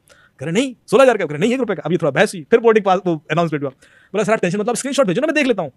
अब मैंने स्क्रीनशॉट भेज दिया, पर वो तो ओटीपी का स्क्रीनशॉट था। जैसे ही मैंने भेजा तब से मुझे याद आया कि यार मैं स्क्रीनशॉट कैसे भेज सकता हूँ। तो ओटीपी भेजने के लिए रोका गया है आपको, स्क्रीनशॉट भेजने के लिए नहीं रोका गया कहीं पर। एक्जैक्टली। और जब पहला वाला उसने इंसिडेंस किया, उस समय स्क्रीनशॉट आपने भेज दिया, तो आपको लगा कि स्क्रीनशॉट भेजने में कोई दिक्कत नहीं है। सॉलिड माइंड प्ले सर ये। आप देख रहे हैं कितना ब्यूटीफुली माइंड प्ले किया गया। और ये पूरा उसने मुझे यूएस से सुनाया, मैंने कहा यार ब्रिलियंट, दिस इज ब्रिलियंट। तो ऐसे भी ओटीपी निकलते हैं। एग्जैक्टली सर, मतलब इसमें तो आप मान के चलिए ना कि मतलब बंदा बाद में सोचे मैंने यार ये क्या कर दिया। एग्जैक्टली, इंस्टेंटली समझ में आ जाता है। ऐसा भी नहीं कि आपको कोई मतलब भेजते ही समझ में आ गया। जैसे भेजा, ओ ये क्या गलती हो गई, अब क्या कर लोगे आप, तो क्या। मतलब ये हालत हो जाती है सर। अभी आप और चीज बताएं, 12 तरीके ओटीपी के, उसमें से कुछ ऐसे बताएं जो आज प्रेवलेंट है आजकल और जो लोगों की अवेयरनेस के लिए बड़ा इंपॉर्टेंट है। देखिए एक तरीका जिससे अभी लगातार गुड़गांव में बड़े बड़े डॉक्टर्स के व्हाट्सएप हैक हुए, और एक का हैक हुआ तो उसका पूरा कॉन्टैक्ट लिस्ट चला गया, तो फिर वो दूसरों को टारगेट करने लगा। एंड डॉक्टर्स नॉर्मली बहुत बिजी रहते हैं, ओपीडी कर रहे हैं और वो बिजी हैं, तो उनको इस तरह से ट्रैप करना बड़ा आसान होता है। मोडस ऑपरेंडी ये थी कि किसी डॉक्टर को फोन आएगा कि साहब आपका कुरियर आया हुआ है कोई बहुत अर्जेंट ऐसा करके, और वो कहेगा अच्छा तो किसी स्टाफ को देगा। बोले नहीं साहब उसमें ना एक कोड आया होगा, वो कोड डायल कर दीजिए तो कंफर्मेशन आ जाएगा, इंटरनेशनल कुरियर। अब इन लोगों को गिफ्ट आते रहते हैं डॉक्टर्स को, मेडिसिन कंपनी से कहीं कितने लोग लिखता आया होगा भाई, मीडिया वाले समझ सकते हैं। तो किसी गिफ्ट को कोई मना क्यों करे भाई। बिल्कुल। उन्होंने फटाक दिया भाई, डायल कर दो, उसने कोई कोड आया होगा, उसने डायल कर दिया, जैसे ही डायल किया उसका व्हाट्सएप गया। अब ये होता कैसे, तो इसमें दो चीज़ें हैं। एक तो है कॉल फॉरवर्डिंग टेक्निक, आप गूगल करेंगे तो आपको कॉल फॉरवर्डिंग कोड्स मिल जाएंगे। हर एक ऑपरेटर के कुछ कोड्स होते हैं जिसको आप डायल कर देंगे तो आपकी कॉल कंडीशनली दूसरे को फॉरवर्ड होने लगती है। जैसे *62* मोबाइल नंबर है वोडाफोन की, *401 मोबाइल नंबर ये जियो के लिए है, तो हर ऑपरेटर का आपको मिल जाएगा। वो जो कोड है उसने वो आपसे डायल करा दिया, और उस कोड के संग उसका मोबाइल नंबर है, तो अब आपके कॉल कंडीशनली उसको फॉरवर्ड होने लगे। कंडीशनल कॉल फॉरवर्डिंग या ऑल कॉल फॉरवर्डिंग कर सकता है वो। उसमें क्या होता है कि यदि आप बिजी हैं और उस समय कोई कॉल आ रहा है तो उसको चला जाएगा, या आप अनरीचेबल हैं, या आप सो रहे हैं, या आप फ्लाइट में हैं, तो कॉल सारे उसको जाएंगे। That is called conditional call forwarding. तो आपको नॉर्मली चेंज पता नहीं पड़ता, आप कॉल रिसीव कर रहे हो कोई दिक्कत नहीं है, बट अचानक आपको लग रहा है कि आपका व्हाट्सएप हैक हो गया या आपके पैसे निकल गए, क्योंकि आपके ओटीपी के कॉल उसको जाने लगेंगे। क्योंकि आजकल सारे ओटीपी कॉल पे भी आते हैं। पहले सिर्फ एसएमएस पे आते थे, एसएमएस और टेक्स्ट वाला ऑप्शन, कॉल वाला ऑप्शन। यदि वो कॉल वाला ऑप्शन कर लेगा, व्हाट्सएप का ओटीपी भी कॉल पे आता है, फेसबुक का भी आता है, गूगल का भी आता है, बैंक का भी आता है। तो आपकी यदि कंडीशनल कॉल फॉरवर्डिंग सेट हो गई है तो जब उसको जो ओटीपी चाहिए होगा वो मंगा सकता है और उसके बाद कियोस्क क्रिएट करेगा। So this is one method through which WhatsApp hacking बहुत हुई अभी। इससे बचें कैसे? व्हाट्सएप में एक फीचर है जो लोग नहीं जानते। आप में से कितने लोगों के व्हाट्सएप 2 फैक्टर ऑथेंटिकेटेड है? किया है? अच्छा मैंने वहाँ बताया। आपके इंटरव्यू के बाद लोगों को व्हाट्सएप 2 फैक्टर ऑथेंटिकेट कर रहे हैं। हम इंटरव्यू करते रहते हैं। एग्जैक्टली। हर बार आप भी कर लीजिए। तो आपके सेटिंग्स में जाए व्हाट्सएप की, वहाँ पर अकाउंट्स करके ऑप्शन आएगा, उसमें 2 स्टेप वेरिफिकेशन का ऑप्शन होगा। उसको क्लिक करेंगे तो 6 डिजिट का कोड मांगेगा आपसे। वो 6 डिजिट का कोड आपका डेट ऑफ बर्थ नहीं होना चाहिए। ओके, डेट ऑफ बर्थ होगा तो पता ही है उसको। Exactly. कुछ और हो जो आप याद रख सकें। उसके संग एक ईमेल आईडी भी मांगेगा, वो भी दे दें ताकि आप कल के दिन पिन भूल जाएं तो वो ईमेल आईडी के थ्रू रिकवर कर लें। पर एज लॉन्ग एज वो पिन आपने सेट कर दिया है, अब कोई भी आपका व्हाट्सएप एक्सेस नहीं कर पाएगा। उसको ओटीपी भी मिल जाएगा तब भी नहीं कर पाएगा, क्योंकि उसको जब तक वो 6 डिजिट का पिन कोड नहीं डालेगा वो मैसेजेस तक नहीं पहुंच पाएगा। So you are safe. तो इसलिए सबको जो इस पॉडकास्ट को सुन रहे हैं, तुरंत नॉर्मल फीचर है, ऐसा कोई चैलेंज नहीं है उसमें, और तुरंत इनेबल कर लें। कम से कम ये वाले क्राइम तो रुक जाएं। एग्जैक्टली। क्योंकि इसी वजह से बहुत लोग लुट रहे हैं। फिर दूसरा जो तरीका है ओटीपी चुराने का वो है call merging technique. Call merging में क्या है, जैसे आप मेरे बहुत अच्छे मित्र हैं, आपको एक कॉल आता है, अयाज भाई अमित जी ने आपका नंबर दिया है। ओके। तो अयाज भाई ट्रस्ट करेंगे ही, उनको लगेगा यार अमित ने नंबर दिया तो क्रेडिबल बंदा होगा। अयाज भाई हम आपको एक इवेंट में बुलाना चाहते हैं और मीडिया का इवेंट है, and we want need your presence, और मीठी मीठी बातें, और अयाज भाई खुश हो गए, क्या ठीक है आ जाएंगे। फिर 20 सेकंड के बाद बोलेगा कि अयाज भाई Amit is also calling you, आप एक काम कीजिए कॉल मर्ज कर दीजिए तो हम तीनों आपस में बात कर लेते हैं। बिल्कुल बंदा कर ले, है ना, क्योंकि हमने उनको भी बुलाया हुआ है तो हम तीनों आपस में कॉन्टेक्ट कर लेंगे, आप लोग अच्छा से एक फायर साइड चैट कर लेते हैं। तो अयाज भाई को लगेगा ठीक है, थोड़ी देर में एक नंबर से कॉल आ रहा होगा। अयाज भाई कहेंगे यार ये अमित का नंबर नहीं है, नहीं उनका वीआईपी नंबर है, आप मर्ज कीजिए ना, आप मर्ज कीजिए, अभी बात कर लेते हैं। तो थोड़ा सा अर्जेंसी दिखाई, प्रेशर दिखाई, आपने मर्ज कर दिया। जैसे ही आप मर्ज करेंगे आपके अकाउंट से पैसे निकल जाएंगे, या आपका व्हाट्सएप हैक हो जाएगा, या आपका गूगल हैक हो जाएगा, या जीमेल, कुछ तो निकलेगा। क्यों? आपने कोई ओटीपी तो नहीं दिया, आपने कोई क्यूआर कोड स्कैन नहीं किया, आपने कोई लिंक क्लिक नहीं किया, क्या किया आपने? सर मर्ज किया मैंने, आपने 2 इनकमिंग कॉल मर्ज कर दी। एग्जैक्टली। और अपने पैरों पर कुल्हाड़ी मार ली। कैसे सर? वही तरीका। आजकल जो दूसरा कॉल आया अमित दुबे के नाम से आपको, वो आपके ओटीपी का कॉल था। अरे वो ठीक है, वो उधर से कान इधर से नहीं पकड़ लिया। हाँ, आपने मर्ज किया, आपने उसको ओटीपी सुनवा दिया, वो तो रेडी था सुनने को। जब तक आपको रियलाइज होगा, आपको तुरंत रियलाइज होगा कि अमित क्या नंबर बोल रहा है, तब तक तो हार्डली 3 सेकंड और खेल खत्म। वो जैसे नंबर बोलेगा वो तुरंत से रेडी बैठा अप्लाई करने को, गया आपका व्हाट्सएप पे जो भी हैक करना चाह रहा हो। तो ये दूसरा तरीका है जो बहुत प्रेवलेंट चल रहा है। ऐसे वॉइस मेल के थ्रू निकल जाते हैं। जूम कॉल के थ्रू निकल जाता है, आपकी स्क्रीन शेयर करा ली किसी बहाने से, या कोई भी वेब मीटिंग प्लेटफॉर्म है, तो हर कहानी एक अलग तरीके से ओटीपी ले जा रही है। एक इंसिडेंट और सुनाओ। बिल्कुल सर, अभी तो हम काफी बदल शोज रहे कर रहे हैं आपके OTP साथ। अभी हम ओटीपी पे ही हैं, तो ओटीपी वाले बिल्कुल। डिस्कस करते हैं। इसमें क्या हुआ कि एक गुड़गांव का कोई चीफ इन्फॉर्मेशन सिक्योरिटी ऑफिसर है, उसका मुझे कॉल आया कि अमित जी, मैं आपकी सारी कहानियां सुनता हूँ रेडियो की, और आपके सारे पॉडकास्ट भी सुने हैं और शोज भी देखता हूँ। अब तो डीडी पे भी शो आता है मेरा, दूरदर्शन पर संडे को। तो उससे पहले भरोसा दिलाया कि मैं बहुत टेक्निकल आदमी हूँ सर, और मेरे संग साइबर फ्रॉड हो गया। तो मैंने कहा अच्छा, हो सकता है, बिल्कुल हो सकता है, ऐसी क्या बात। तो बोला पर मुझे बड़ी शर्म आ रही थी किसी से बताते। बिल्कुल sir, chief information security company का चीज़ हूँ। एंड तो मैंने कहा फिर भी बताइए, मैं शायद हेल्प कर पाऊँ, दूसरों तक पहुँचा दूंगा। तो मुझे ये भी बड़ा अजीब लगा जिस तरीका इसके संग हुआ। बोला I was in Mumbai, Okay. और मेरा इवेंट हो गया था, और उसके बाद मुझे कुछ घूमने के लिए टैक्सी चाहिए थी। तो मुझे सस्ती टैक्सी चाहिए थी, 10 रुपये पर किलोमीटर वाली कोई टैक्सी मिल जाए, दिन भर घुमा दे, और मुझे दिन भर के लिए बुक करनी थी। तो मैंने गूगल पर सर्च किया cheap taxi services in Mumbai, ऐसे करके। Exactly. तो मुझे कुछ वेबसाइट आ गई, मैंने कुछ वेबसाइट पर क्लिक किया, तो जो प्रोसेस था कि आप इस नंबर पर 100 रुपये ट्रांसफर कीजिए इस अकाउंट में, उसके बाद आपको ड्राइवर की डिटेल मिल जाएंगे, दिन भर आप उसको यूज़ कीजिए, शाम को जितने किलोमीटर हो जाएंगे आप 10 रुपये पर किलोमीटर के हिसाब से पे कर दीजिए। मुझे लगा ठीक है। तो I was trying to transfer that 100 rupees, पर वो ऑनलाइन ट्रांसफर हो नहीं रहा था। Okay. तो मैंने कंप्लेन कर दी कि तुम्हारी वेबसाइट ही काम नहीं कर रही। थोड़ी देर में मुझे कॉल आ गया, यो इट्स नॉट वर्किंग। तो मैंने उनसे कहा यार 100 रुपये की बात है, यूपीआई से ले लो, ये क्या मेरे से अकाउंट ट्रांसफर कराते फिर रहे हो? अब आप सोच रहे अकाउंट ट्रांसफर क्यों कराते हैं? क्योंकि आपकी सारी डिटेल कैप्चर हो जाए। ओके। अब क्या चाहिए? ओटीपी। ओटीपी चाहिए। तो जो पहला क्राइम हो चुका है वो आपने नोटिस नहीं किया, क्राइम तो अब दूसरा वाला होने वाला है, पहला आप हो चुका है, पहले हो अभी चुका है जो पता नहीं है। तो बोला नहीं वो सब ऐसी कोई बात नहीं, यूपीआई वाला सर्वर अभी फ्लडेड है और उसमें शायद हो नहीं रहा है, और कुछ रीज़न दे दिया उसने, तो आप ऑनलाइन ही करते हैं और कोई दिक्कत नहीं सर, हम इशू फिक्स कर देंगे। आप किसी संग यदि इशू आ रहा है तो हो सकता है कोई ब्राउजर का रीज़न हो, और यदि आपके संग आ रहा है तो बाकियों के संग भी आ रहा होगा, तो will have to fix it. Exactly. तो please I am so sorry, थोड़ा कॉर्डियल स्वीटनेस सब दिखाएंगे वो, डोंट वरी सर, 2 मिनट में फिक्स है। मैंने कहा ठीक है भाई। बोले मैं आपको एक ना गूगल मीट का लिंक भेजता हूँ, आप अपनी स्क्रीन शेयर कीजिए और वहीं देखते हैं हम क्या इशू है, जो एरर आ रही होगी ना उसी हिसाब से फिक्स कर देंगे। ठीक है साहब, उन्होंने गूगल मीट का लिंक भेजा। आप देखा दिमाग कैसे चलता है आदमी का, और ये चीज़ तो है। लिंक क्लिक किया, मीटिंग ज्वाइन कर ली, Exactly. स्क्रीन शेयर कर दिया। बोला अब आप 1 रुपये ट्रांसफर करो। 1 रुपये ट्रांसफर करोगे तो फिर डिटेल भरोगे, उसको पता पड़ रहा है 1 रुपये की डिटेल भी, फिर ओटीपी भी आएगा, वो भी देखेगा उसको, स्क्रीन शेयर है। बोले मैं भर रहा हूँ, ओके ओके करने जा रहा हूँ, जब तक तो 10,000 15,000 निकल गए। तो मैंने कहा ये अचानक मुझे रियलाइज हुआ कि मैं कर क्या रहा हूँ, and I immediately disconnected and called back कि साहब ये मुझे समझ आ गया, तुम लोगों ने मुझे लूट लिया है, तुमने मेरे से स्क्रीन शेयर करा दिया और इसलिए मेरे ओटीपी पढ़ ली, एंड आई वाज फ्यूरियस। और बोले वो बंदा बिल्कुल कूल है, क्या बात कर रहे हो सर, पैसे कौन से पैसे? मैं लग रहा हूँ इसको भी पता है कि इसने मुझे लूट लिया, मुझे भी पता है और ये मानने को तैयार नहीं। कह रहे नहीं सर, आप मेरे ख्याल से कुछ मिस्टेक हुआ सर, आपके कुछ पैसे चले गए सर। एक काम करते हैं सर, आप डोंट वरी सर, रिलैक्स, मैं अपने बॉस से आपकी बात कराता हूँ। ओके। हाँ आप डोंट वरी, मैं हम एक दूसरा गूगल मीट लिंक भेजते सर, ठीक है, आपकी बॉस से बात कराता हूँ, हम देखते हैं पैसे गए कैसे आपके। मतलब मुझे वो दूसरा गूगल मीट लिंक भेज के Okay. पैसे स्क्रीन शेयर कराने को तैयार है। एंड मैं कन्विंस हो भी जाता, बोले थी मैं कोई और होता, बिल्कुल sir. Because I was so sure कि यार इसी वजह से गए पैसे। वो मुझे कन्विंस कर दिया कि नहीं ये नहीं है, कोई दूसरा तरीका होगा, but we will help you. तो ऐसे भी निकल रहा है OTP। सर ये 1 रुपए ही मतलब बड़ा खतरनाक है वो। यदि कोई आपसे 1 रुपये ट्रांसफर कर दो या 10 रुपये, तो तुरंत कान खड़े कर लो। ये तो हम भी फैमिली में कर देते हैं कि यार चलो मुझे किसी को ट्रांसफर करना पहले 1 रुपया करता हूँ। नहीं बहुत ये दिमाग में जो बैठा हुआ है ना हमारे, उसी के अराउंड वो कहानियां बुनते हैं ताकि हमें वो चीज़ें एबनॉर्मल ना लगे, अनयूजुअल ना लगे। यार 1 रुपये से क्या होगा? बहुत सारे ऐसे केसेस हुए जहाँ पर 1 रुपये ट्रांसफर करने के लिए लिंक भेजा गया और अकाउंट साफ हो गया। हाँ सर बिल्कुल, क्योंकि मतलब 1 रुपया तो कोई भी लेगा यार, चल 1 रुपया तो जाएगा। बिल्कुल। और सर एल्डरली पीपल जितने भी लोग हैं हमारे घर के बुजुर्ग, उनको स्पेसिफिकली टारगेट करते हैं। तो मैंने ये सुना है कि ये बैंक के पास कहीं किसी तरीके से वहां से स्पेसिफिक डिटेल्स निकलवा लेते हैं कि भाई जो पुराने लोग हैं, उम्रदराज लोग हैं, उनके पास अकाउंट में बैलेंस है, इस तरीके से टारगेट करते हैं। देखो डेटा तो जाता ही है, ये तो मैं डिनाई नहीं करूंगा, क्योंकि डेटा नहीं होता तो वो लोगों को टारगेट कैसे करते हैं। इस दुनिया में, इंडिया में अकेले 140 करोड़ लोग हैं, तो 140 करोड़ को थोड़ा रैंडमली टारगेट कर रहे हैं। वो उनके पास उनके मोबाइल नंबर हैं, बैंक अकाउंट डिटेल्स हैं, बैलेंस का कुछ आइडिया है, पासवर्ड भी शायद पता है, तभी लॉग इन करके बैठे हुए हैं। अब वो इंश्योरेंस कंपनी बन के फ्रॉड कर रहे हैं, वो बैंक के एम्प्लॉय बन के फ्रॉड कर रहे हैं, टेलीकॉम कंपनीज बन के फ्रॉड कर रहे हैं, ट्राई के नाम से फ्रॉड कर रहे हैं, डिजिटल अरेस्ट के केसेस हैं। एग्जैक्टली। अब सर आजकल उसमें बड़े पुलिस के prevalent- नाम से बिल्कुल। फ्रॉड हो रहा है। सुप्रीम कोर्ट की वेबसाइट से आपका अरेस्ट वारंट डाउनलोड करा दिया जाता है कि आप जाइए। अब लोगों को पता नहीं कि सुप्रीम कोर्ट की वेबसाइट कितने लोग खोलते हैं, बिल्कुल क्लोन्ड होगी, डोमेन अलग होगा। SCI India, supreme court of India की वेबसाइट SCI.gov.in होगी शायद, लेकिन वो कुछ और होगी, SCI इंडिया सर government.go.in या .org कुछ करके होगी। And you see the website and you trust on that. काफी रिपोर्ट हुए मीडिया में सर कुछ ऐसे केसेस जो आप भी मतलब आपने भी ट्रैक किए हो, डिजिटल अरेस्ट वाले कुछ ऐसे थोड़े से बताओ। बहुत लगातार हो रहे हैं, और ये मैं लगातार अवेयरनेस फैलाने की कोशिश कर रहा हूँ। पर आई एम सरप्राइज कि जितने ये डिजिटल अरेस्ट के केसेस हैं उसमें एवरेज जो लॉस है वो 30 से 40 लाख का है। मतलब छोटा मोटा लॉस होता ही नहीं है। एक जो बहुत बड़ी कंपनी है इंडिया की, उसके सीनियर VP के 3.7 करोड़ चले गए बेंगलोर से, उन्होंने दे दिया, और वो 4-5 दिन तक डिजिटल अरेस्टेड थे।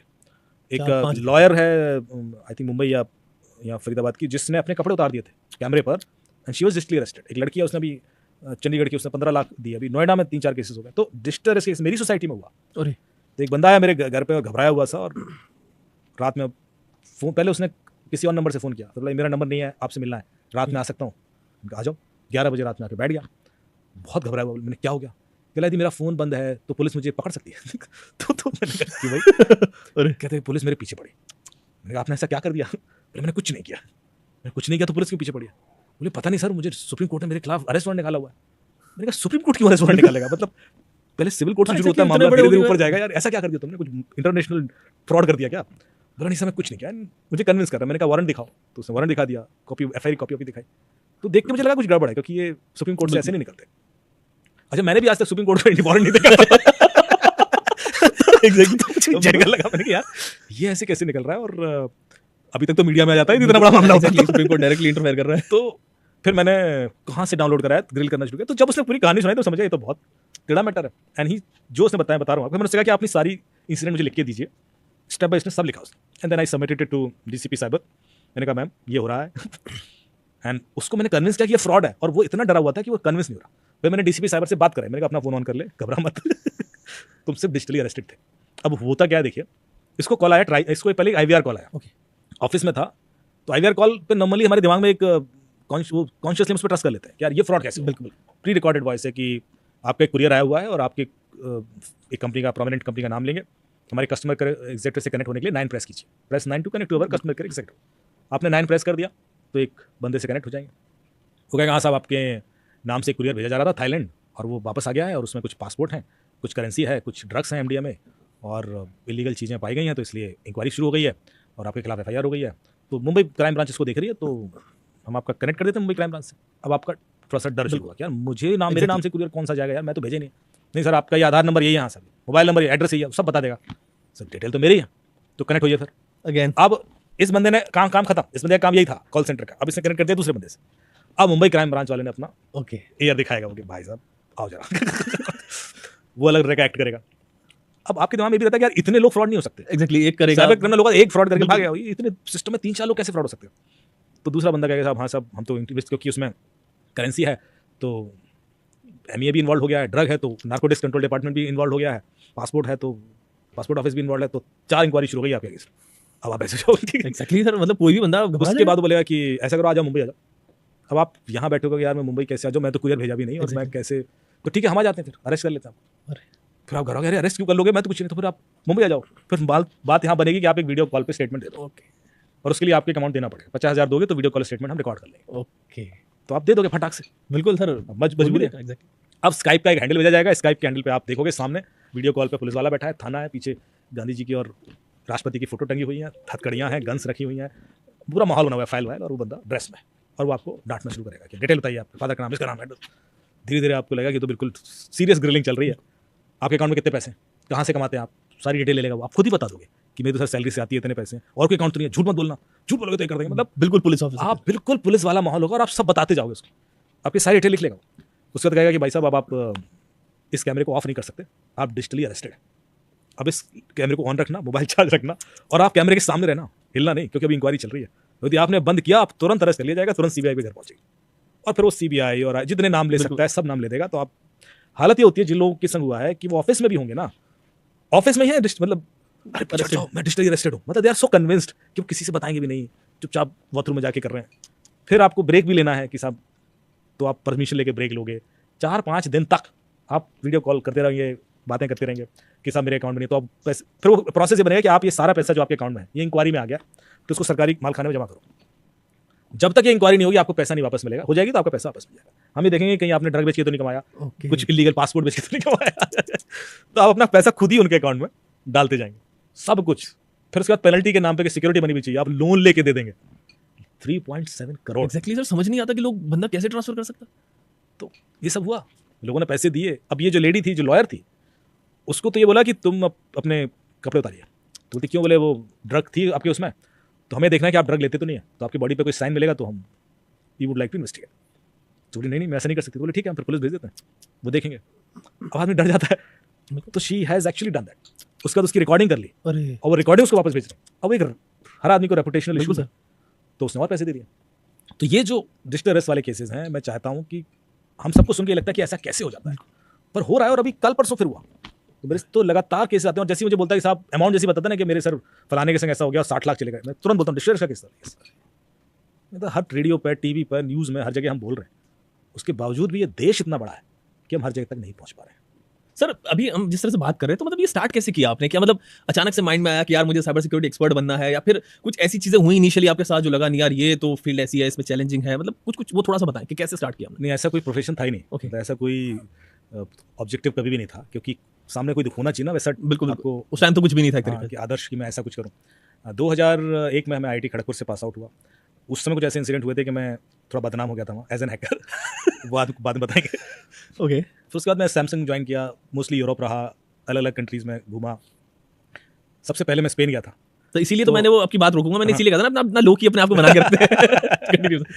तो मैं उधर जब था तो मैं बोर होने लगा, क्योंकि वहाँ पे लाइफ बड़ी सिस्टमेटिक होती है। जैसे मैं 2019 में पूरा साल डेनमार्क में था, तो मैं एक लाइफ कैसे देखता था। जब मेरी वाइफ बोला मैं वापस आ रहा हूँ, बोले क्यों, लोग वहाँ जाने के लिए बेस्ट कंट्री है, सबसे खुश लोग वहाँ रहते हैं, वापस क्यों आना है?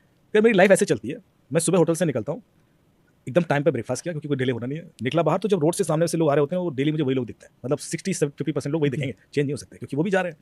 फिर मैं वहाँ मेट्रो पकड़ रहा हूँ, तो मेट्रो पे जैसे खड़ा हूँ तो मेरे आसपास ही वही लोग दिख रहे होते हैं। फिर मैं जब बैठता हूँ तो जिस कोच में बैठता हूँ उससे 20-25% लोग वही होते हैं, क्योंकि वो इतना सिस्टमेटिक, ना तो वो 1 मिनट 1 सेकंड लेट नहीं होती वहाँ। जो मेट्रो जिस टाइम पे आएगी उसी समय आएगी वो। उसके बाद मैं जाऊँगा, उतना ही समय लगेगा, वहाँ उतरूँगा। जब मैं फिर अपने ऑफिस के लिए रोड क्रॉस कर रहा हूँ तो वहाँ से लोग भागते हुए वही दिखता है। 1 महीने बाद, यदि आप इसमें लगातार हो रहा हो ना, 1 महीने बाद आपको डर लगना शुरू हो जाता है कि यार चीज़ें चेंज ही नहीं हो रही हैं। एंड एक अजीब सा डेजा वू टाइप फील होती है कि यार ये कल वाला है या आज वाला है? Exactly, क्या हो रहा है? और ये कल भी होगा। कल भी होगा।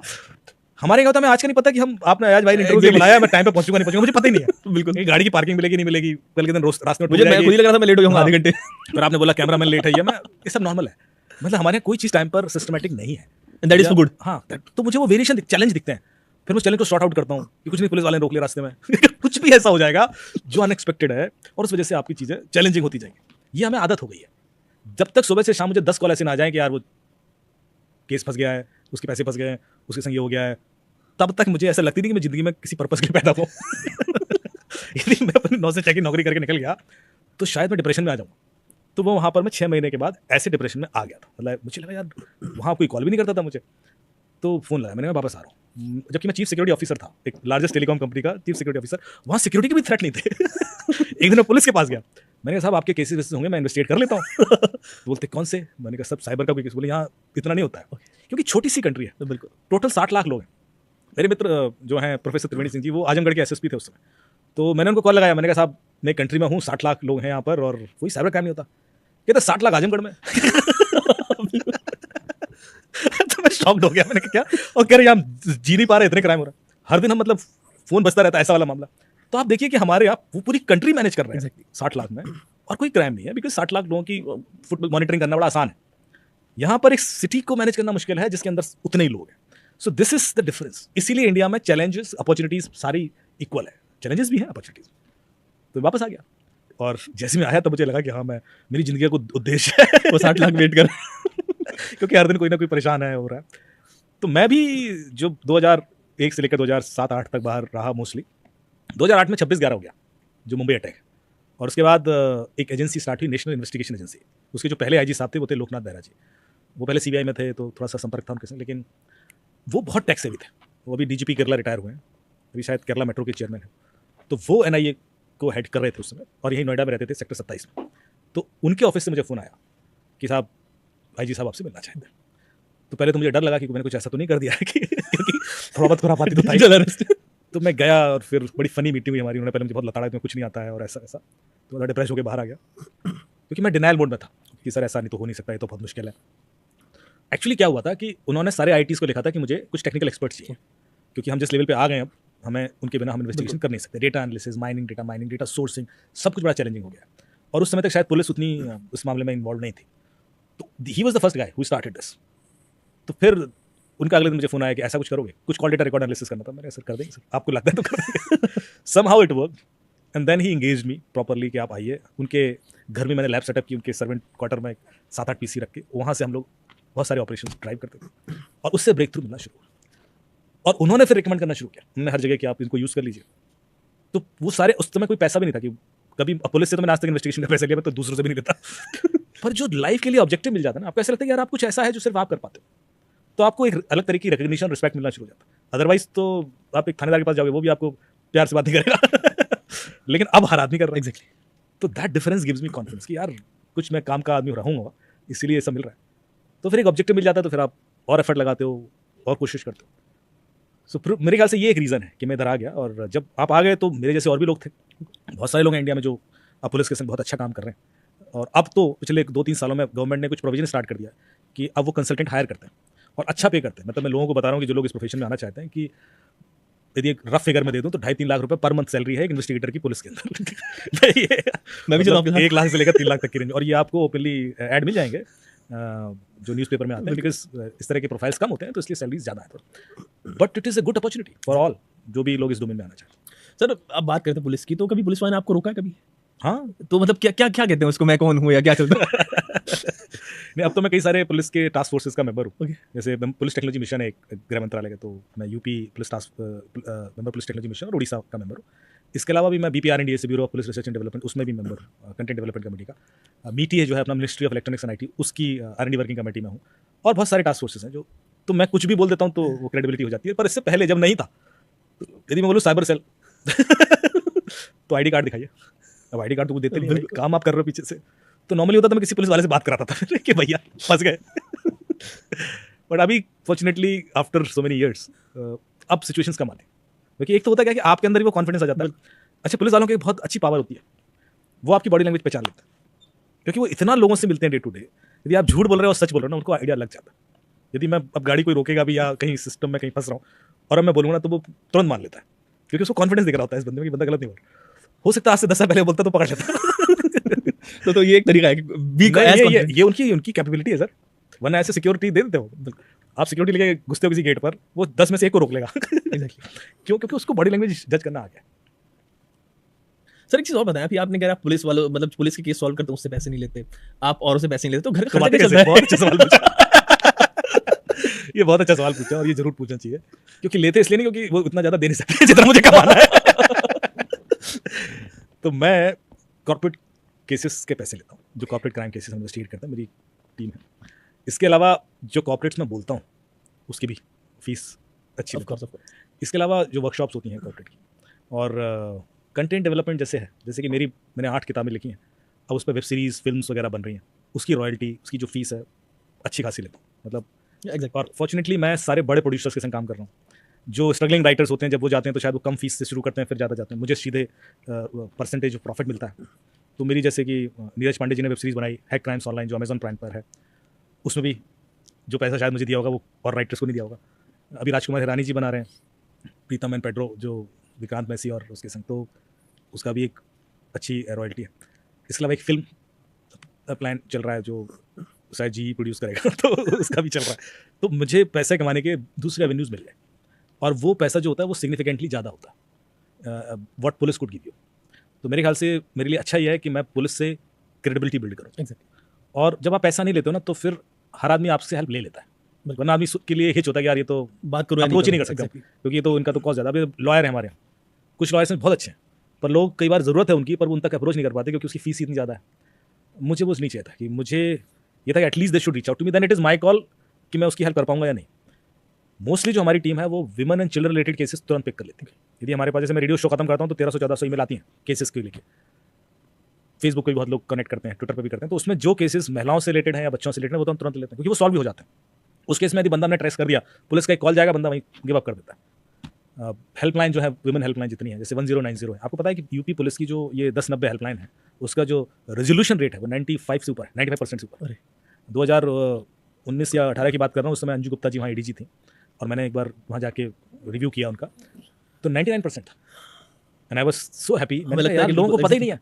वो कहती देखिए हमारा तो काम बड़ा सिंपल है ना, सोशल मीडिया पे किसी का कॉल आएगा, मुझे थ्रेटन कर रहा है या डिफेम कर रहा है, हमने IP निकलवाया, ट्रेस किया, पुलिस का यहाँ से कॉल चला गया, तो बंदा वैसे ही गिव अप कर देता। हर केस की FIR होने की जरूरत नहीं है। ये छोटे छोटे मुद्दे जिनसे उनकी ज़िंदगी बिल्कुल परेशान हो चुकी है, लड़की की, महिलाओं की, बच्चों की, पर पुलिस का यदि सही समय पर एक रिएक्शन भी मिल गया ना उसको, तो भी केस वर्कआउट हो जाता।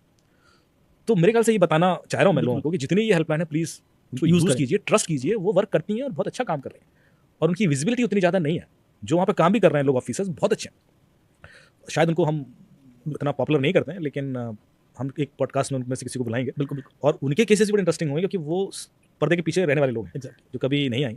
So amazing work. फाइन। आज इस पॉडकास्ट को इतना ही रखते हैं। बड़ी इंसाइटफुल कॉन्वर्सेशन रही है। नेक्स्ट एपिसोड में और इंटरेस्टिंग स्टोरीज जो अवेयरनेस क्रिएट करती हैं लोगों के बीच में आपसे जानेंगे। एंड व्यूअर्स के भी अगर कोई क्वेश्चंस आएंगे तो कमेंट सेक्शन